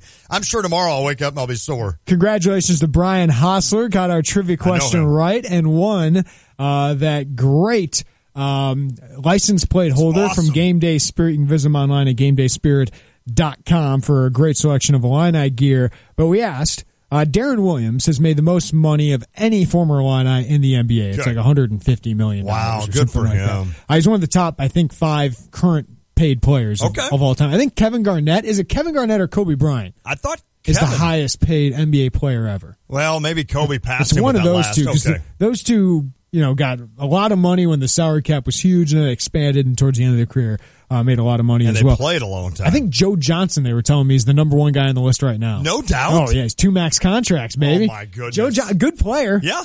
But, man. I remember when he signed with Atlanta, and I was like, who's Joe Johnson? Well, when that offseason, 2010, I thought LeBron James was – the Bulls had no shot at him. No. But they had 2 full spots for max contracts. They had Derrick Rose, of course. Yes. And they had a couple other good players. Luol Deng and Ben Gordon was gone at that point. But they had a nice, decent young core. But I thought Chris Bosh and Joe Johnson would be the perfect complement to Derrick Rose. And I think that team would have been really, really good. I think you're right. But Joe Johnson obviously went to Atlanta. Yes. Then Chris Bosh went down to Miami. Interesting. Well, so Darren Williams, number 1. Yeah, so who is number 2? That's of Eddie the career, Johnson. No, career earners list for former Illini in the NBA to this date. To this date. Because Myers Leonard will be. Yes. But to this date, he's only made $19 million. Okay. But he just signed like a $40 million but he's got deal. 40 more coming for him. Good for him. Yes. So he'll be number 2. Number 2 is Bryant Notree. No. Brian Cook is not. We had a lot of Brian Cook. He made about $17 million in the NBA. Rob Judson. Eddie Johnson, your pick. Yep. $10 million. Is that it? Not the same NBA contracts back then. He played 18 years in the NBA and made $10 million. He played from 84 to like 2001, 2002. I would have guessed more than $10 million. Even knowing you didn't make that much money back then, that is unbelievable. Now, this is all according to Basketball Reference. Yeah, right. No. So we're kind of a slave to them, but they do a great job with all of this. Yes, they do. Nick Anderson close. Okay. About $43 million. Kendall Gill. He's the man. Is number 2 at $44 million. He's a friend of the Tay and J Show. Yeah, he comes on the Tay and J Show. I never in my life have ever thought about how much Kendall Gill made in the NBA. I honestly have never even thought about that. And to think that he made $43 million, good for you, Kendall Gill. Yeah, if you save that up right, man. Good for you. That can go a long way for you and your family. That is awesome. And Kendall's still one of the best in shape guys I've ever seen. Ever. Made some good money with the Nets. Yes. He made about a 5-year, $25 million deal from the Nets. And that's a guy, obviously, that has given a lot back to this area. Mm-hmm. He's a big Illinois guy. He's big with the Cunningham home. He is just one of those super nice kids, and it's great kids. Basically my age. One of those things that I love to hear that. So Kendall and Nick Anderson, both guys that kind of came out around the same time, obviously, and both made good money from Illinois. Good for them.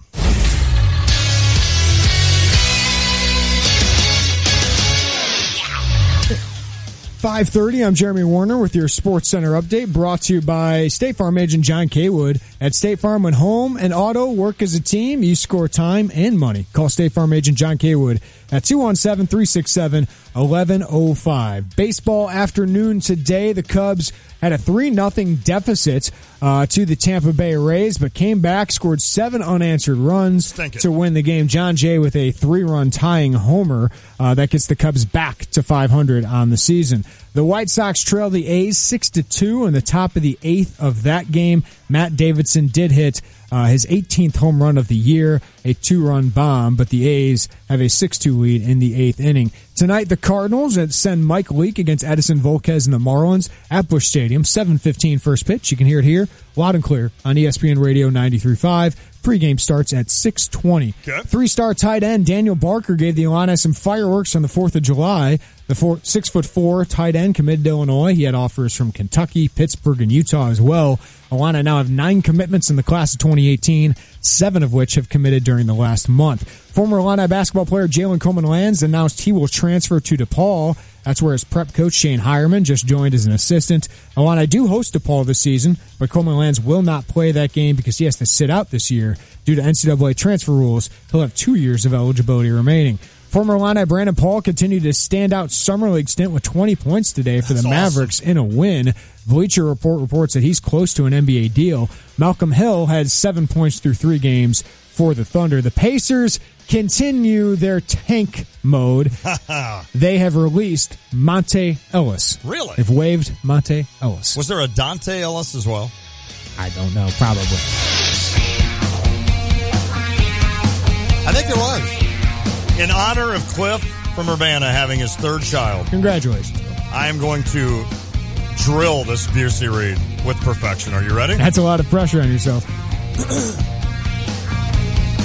Understanding the basics of budgeting, saving, and monitoring money doesn't always mean you're in control of your spending. Here's 4 reasons why you break your budget from Busey. You forget the future. You leave emergency savings for emergencies only. Instead, make room in your budget for discretionary expenses. You're rewarding yourself too often. Scale back on impulse purchases. You're mixing mood with money. Don't spend money when you're happy and positive when it's easier to remember long-term financial goals. Actually, they say spend money when you're happy. And bad home equity habits. Don't think of your home as a piggy bank. Be smart with your home equity loan or line of credit. Regain control of your finances with Busey. Visit Busey.com. Call 1-800-67-BUSEY or stop by one of their many convenient locations today. Busey, member FDIC. Nailed it. Well done. Yeah. Put pressure on yourself and you did it, man. 3 daughters he has now. Yeah, and I was complaining about one kid. Dontrell Willis, John and Camargo said. I remember Dontrell Willis, but I was thinking there was a Dante. That's close to Dante Ellis. Close to Dante Maybe Ellis. it's close to Lante, so I like guys like that, with names like that. If you're just joining us, we talked a lot about Illini football recruiting. Corey Bender, Scout.com, Florida recruiting analyst. Great stuff. Yes. In the 4 o'clock hour. Also, Matt Silich, our Tay and J NBA expert, joined us at 4:30. But I want to talk a little bit of baseball here. All-star selections came out over the long weekend. Who would have thought the Cubs would only have one All-Star? Wasn't the entire infield Cubs last year? And his name was Wade Davis. Unbelievable. I mean, Wade Davis has been great this year. Yes, he has. I mean, he might be the best reliever in baseball right now. Craig Kimbrell obviously up there as well. But who would have thought Chris Bryant, Anthony Rizzo, you can even throw Addison Russell in there, Kyle Schwarber. It's pretty crazy that the Cubs only have one All-Star. I mean, that could change if Bryant gets voted in, but it also shows the Cubs didn't show up in the vote. Nope. Cubs fans didn't show up in the vote. And I give Cubs fans credit when I read Facebook or when I look at Twitter and all of that. They all are talking about the fact that, you know what, that's what happens when you have this kind of a season early on and you're not even to 500, which they got to today. Obviously, not a lot of guys excelling for the Chicago Cubs. Yeah, Chris Bryant, your leading guy in average at 265, though he's having a very good season. A great season still. Anthony Rizzo still having a very good season. But yeah, I mean, the Cubs aren't the hot thing right now, right? I mean, there's other teams. The Dodgers are just killing it right now. But all right, so if we recalibrate expectations, I'll do this with the Cardinals as well. What is a successful season for the Cubs? For the Cubbies now? Yeah. The successful, are you wanting numbers? No, I'm just saying, what is a successful season for the Cubs? Okay. I mean, you can put whatever you want on. Got it. It's still winning the division. Yeah. That is a must. Yeah. And if they do not win this division, then that is an absolute. So if that's terrible. They won't be. But if they're a wild card, yes, that's not a success. That to me, it's not. Yeah. They're too good. They've got too much talent. Winning a division's easier than getting a wild card. Right. At this year, it is, which is crazy. I think for For the Cubbies, it's definitely to win the division. And I would still, here's the deal though. Now that you've recalibrated me, I don't know that they're in this to get to an NLCS. I really don't, because they have one pitcher right now. They have one guy that I trust to go out there and win a game. Is winning the division a successful season for the Cubs after winning the World Series? Yes. I think so, too. Yes.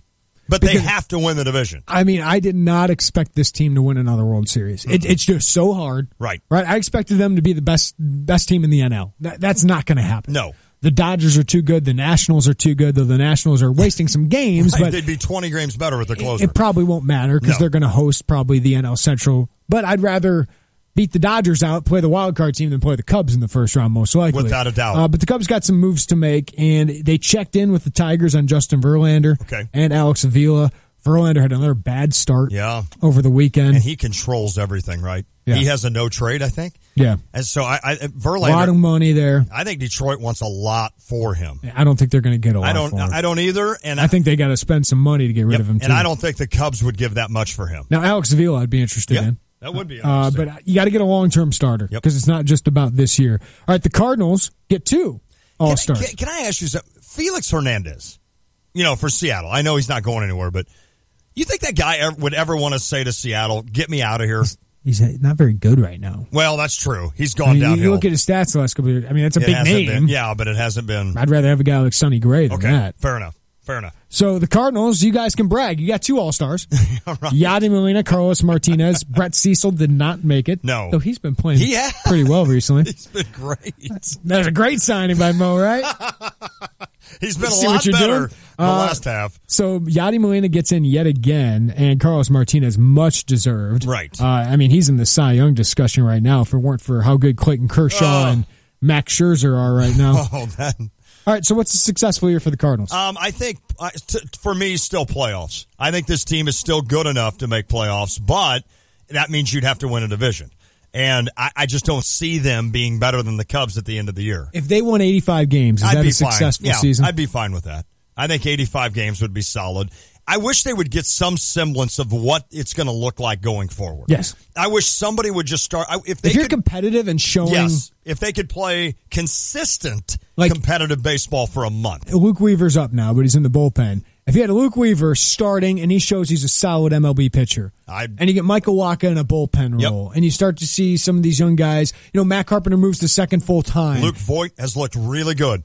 I don't know how much to trust this small sample size. I agree. But if you can turn somebody into a long-term solution at first or in the outfield, move Carpenter back to second or third. It'd be huge. You'd love to see it. Just see what are we going to be moving forward. Dude, the dude looks like Dante Bichette. That new when he hits. Yeah. Have you ever noticed that? Yeah. Hey, can I interrupt you real quick? Because we've got Kerry on the phone. He wants to ask about Luke Ford. I want to do one more. Okay, let's do White Sox. Oh, yeah. What would it be for you? Avisail Garcia is an all-star. Wasn't that horrible that's how much you guys don't get respected. No, I just totally interrupted you. I just wanted to mention, we Sox. live in a world where Avisail Garcia is an all-star. Yes. Now, I know every team's got to have an all-star, and that's why Avi is. He is an all-star this year. I mean, how about that? Good for him. I don't trust it. If somebody wants to trade for him, I'm game. But good for you, Avi.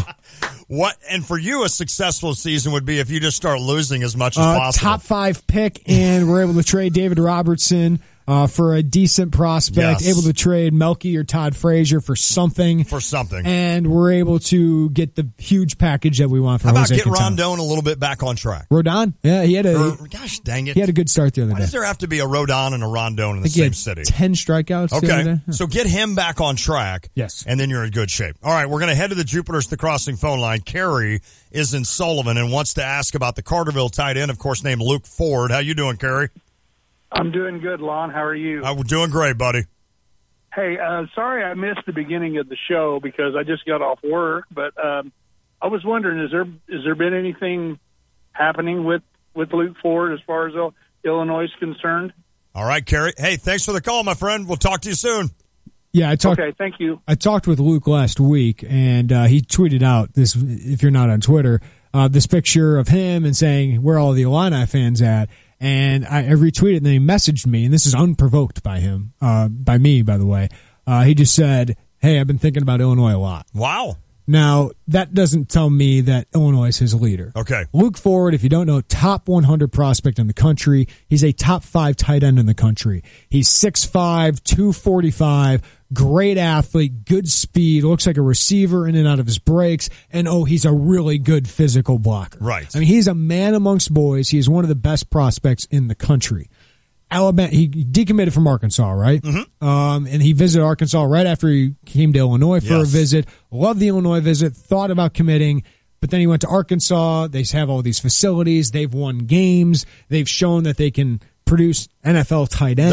They're sexier. Yes, they're a sexier program, but Alabama's even sexier. You're right. Right? He's gotten offers from Michigan, Ohio State. Right? So this is going to be a tough one for Illinois. Yes.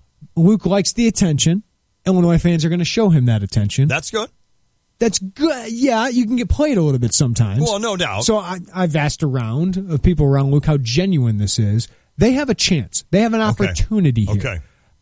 I don't think he's going to end up at Illinois. Okay. At this point, I think Luke will go to a program. It's hard to pass up Alabama, Ohio State, Michigan.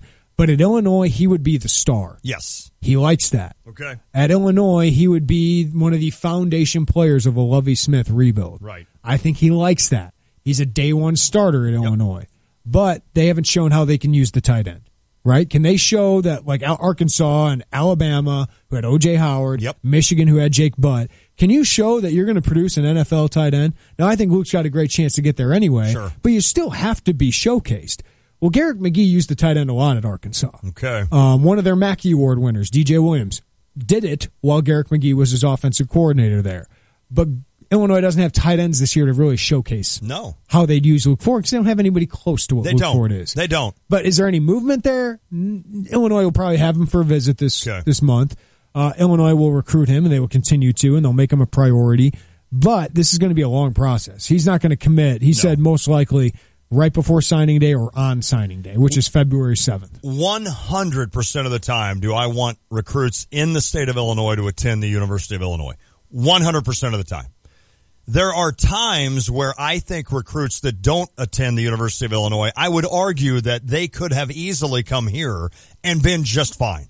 Cliff Alexander comes to mind. Yes. I think Cliff Alexander, if you're good enough to play in the NBA, you're good enough to come to Illinois and showcase those skills and still make it into the NBA. You didn't. You went to Kansas. That all went crazy. Jalen Brunson would have been great. Jalen Brunson would have been another guy that would have been fantastic. I don't know that I look at Luke Ford and sit there and say, you need to come to Illinois.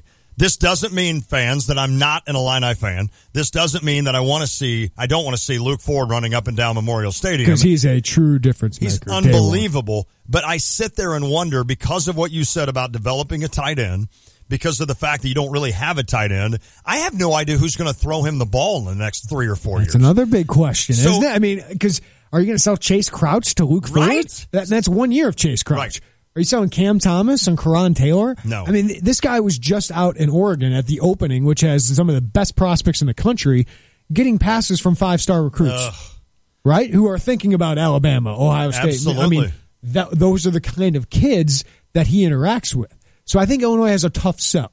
I agree. But he does have an emotional pull. That's good. A little bit to Illinois. That's good. His family is giving Illinois every opportunity.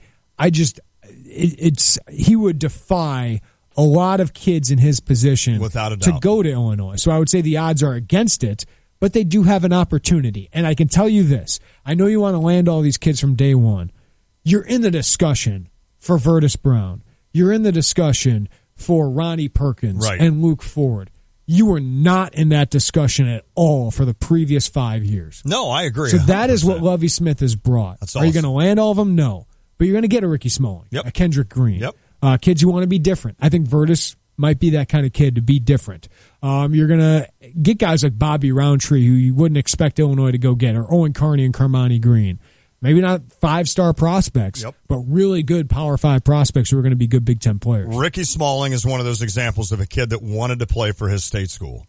And that's what you have to hope that Luke Ford says, this is what I want to do. I want to go up. I want to be a star at Illinois. Lovie Smith told me one time, 80% of kids are just going to follow the pack. They're going to do what's cool at that time, and there's nothing wrong with that. Not at all. Right? I can't argue with a kid going to Alabama. No. I'm not going to argue with a kid going to play for Jim Harbaugh or Urban Meyer. Why wouldn't you? Right. Right? I mean, that's going to help you most likely. And if it doesn't work out there, you can probably transfer to Illinois a couple years later. Exactly. So that's where I get that. But Lovey told me there's 20% of kids who just think different. They want to go a different direction. Ricky was one of them. That's cool. Kendrick Green was one of them. That's Bobby cool. Roundtree, Owen Carney. You need to find those kids. You do. You need to figure out who those kids actually are. I think there's some kids in St. Louis right now in 2019 in Trinity. I think that could be the big coup for Illinois. Isaiah Williams, one of the top prospects in the country, loves Illinois. Quarterback? He's quarterback, right? Quarterback, but Illinois is one of the only ones recruiting him as a quarterback because he's undersized. Ah. I think that is the biggest opportunity where you could see the Lovie Smith factor. I mean, this kid has 40-plus offers, and he plays with 8 other kids who have Illinois offers, who are Division I, FBS, Big Ten prospects. Sounds like we need to go to a Trinity football game. Well, they hosted a camp there a couple of years ago, right? I mean, they're down there a lot. You guys are kind of smart. That's the opportunity I see where you could see, oh, my gosh, Lovie Smith has a top 25 class. I don't think this year's that. I think a kid like Virtus can help you a lot. I think getting a Luke Ford would send a huge message going into the next class. You know what I haven't done today? Knock down a jumper. Let's get that done before you take on Tay's Take. Maybe I feel that'll like I'm not energize getting better. I haven't used Harry's today not to get here. better. That's the problem. He's not driving us. That's what's happening. Harry left, and I am not making myself better. Hey, Tay's Take coming up next. You can ask Lante any random question. We got some good ones on Twitter at @JWarnerScout. You can also text us at 359-2255. Lon will answer any random question. I am going to find out who Dante Ellis?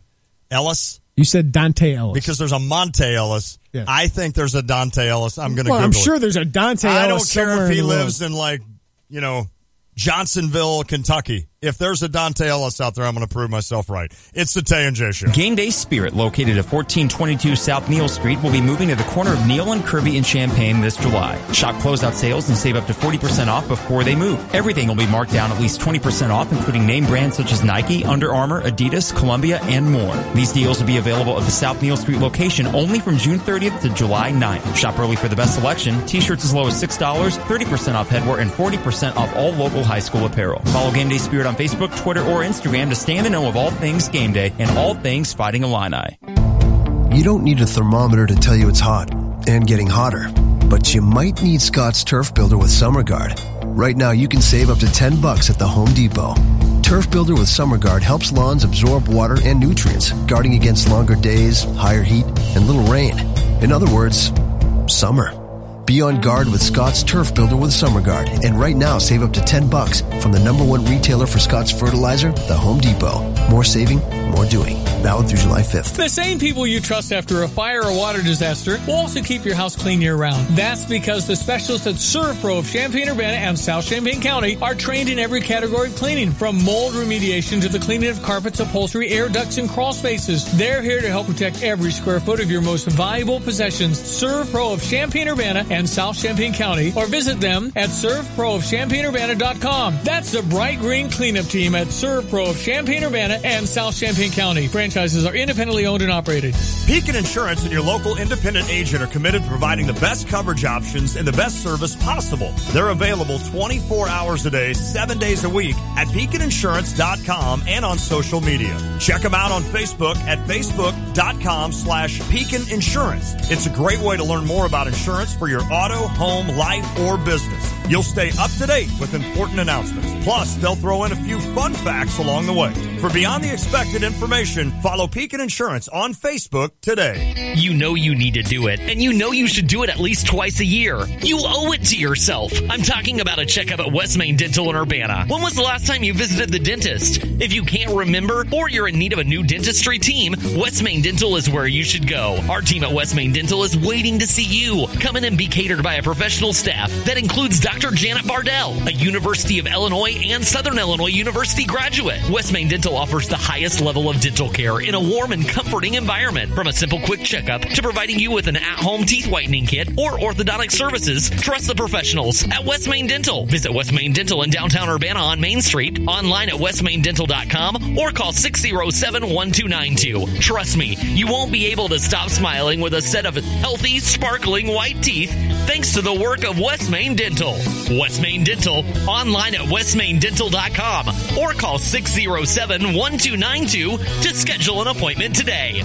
You already know Houlihan's Restaurant and Bar at the iHotel is a great restaurant, but don't forget about the bar. Fantastic drink specials and mouth-watering menu items from snacks to full meals, a nice selection of draft, craft, and domestic beers, and just about any cocktail you can imagine. Watch a game with multiple flat screens on all sides of the bar, or grab some tables and make it a party. Drink specials daily, plus Houlihan's is now serving a delicious hot breakfast 7 days a week. Houlihan's at the iHotel. Check them out at the corner of 1st Street and St. Mary's Road, just south of the State Farm Center. Want to save money you're smoking and spitting away? Want the friendliest, most knowledgeable staff to help you along the way? Vapors E-Cigs LLC is the place for you. Let their amazing staff help you find the best hardware and juice for you. Earn reward points you can use for discounts on coils, juice, and even 70% off a kit. Do you already vape? Go check out their over 30 premium lines of juice and amazing selection of hardware. Located at 1903 North Neal Street in Champaign and 2 East Main Street next to the courthouse in Danville. Now's definitely the time to stop by Vapors E-Cigs LLC. When you're heading home, Tay and J are on your way talking sports. Weekday afternoons 3 to 6 here on ESPN Radio 93.5. Woo! What you feeling, huh? What's on your mind, huh? Dante, I think I have too much information stored in my brain. Interesting theory. Let me just close this conversation by saying you are one unique individual. Yeah? Well, you know, that's just like your opinion, man. It is Taste Take, brought to you by DP Dove. Visit them on campus. They've been there since 2006, the original calzone company on campus. At dpdove.com, order a late night phenomenal calzone. Anything with bacon? Yes. They have Chicken everything. Bacon Ranch calzone. Try that one. Done. Pretty dang good. All right, Ron, you ready? I'm ready. I'm going to start you off with one you'll really like. Okay. Just got this one in from Bob and Rantoul. Bob. About our Arizona Cardinals. Ooh. Said our Arizona Cardinals. Wow. Okay. Carson Palmer for one more year at quarterback, then go young, or is he on a short leash? Oh, your quarterback is Carson Palmer. You know he's one of the top 10 paid I think he's like number 3. Isn't Yeah. he? I was going to say top 5, but I wasn't sure. They added Blaine Gabbert. I think Bruce Arians likes Blaine Gabbert. Drew Stanton will be gone after this year. I think he'll make a lot. He makes too much money to be a backup. You have to go with Carson Palmer. It's him or bust this year. Blaine Gabbert and Drew Stanton are not going to take you to places that Carson Palmer could if he's good. I'm guessing this kid was born in the 80s. Okay. Because his name's Ephraim. Oh, yeah. I mean, he's got to be born in the 80s. I right? love that. What is a good local restaurant to take my wife for our 5-year anniversary? Okay, I normally do not look at Taste Take questions, but I looked at this one. I saw this one because I wanted to do a little research because this is special. Ephraim, the 5th year anniversary is wood. Good luck with that. Get a wood picture frame or something for your wife. But I thought, what is a restaurant around here with the name Wood in it? Well, there's not really many around here. Brick's Wood-Fired Pizza. Brick's Wood-Fired Pizza would be one, if that's something that you think would be kosher for your 5th year anniversary. Great place to eat. I don't know if that's... So I looked, and up on North Halsted Street in Chicago, I know this isn't local, but there is a restaurant called Wood. And I think if you took your wife there and she understood the idea that Wood is the 5th year anniversary. You drove me 5 hours round trip to come to this place? You're going to win. You're going to win that night. In fact, go ahead and get a hotel. You're going to win that night. Make it a trip. I like Absolutely. that. Richard, even at the beach, board shorts or swim trunks? Well, I don't wear board shorts, so swim trunks. Anytime I'm around a beach, sand, water, I'm always in my trunks. Always. Aren't you? Do you have like a short word for trunks? No, that's I don't You actually. do. Although I do have some really cool cacks that have some rips in them, and that's what I wear. There you Usually go. I'll wear those over my swim trunks. All right, Brendan, former intern, Brendan Dorzinski. Yeah. Which 76er has the best chance to make next year's All-Star game? Ooh. It's Embiid, right? Well, yeah, but is he going to stay healthy? Good question. But it's Embiid if he's without healthy. a doubt. I mean, Joel Embiid could be one of the best players in the NBA. Or is it J.J. Redick? No, it's not Redick. No, I'm going Embiid. Probably not that hard in the East I to can't make wait. an All-Star. I think ESPN did it. 14 of the top 15 players they had in the West. Yeah, based on stats or advanced stats or Minus in the LeBron. West. I'm surprised Kyrie isn't in that, but he's not as efficient as some other That's players. unreal. Yeah, let's go Embiid. We haven't seen Simmons. We don't know how good Markelle Fultz is going to be. And Dario Saric isn't ready. Who is the most trustworthy setting off fireworks, you or your sons?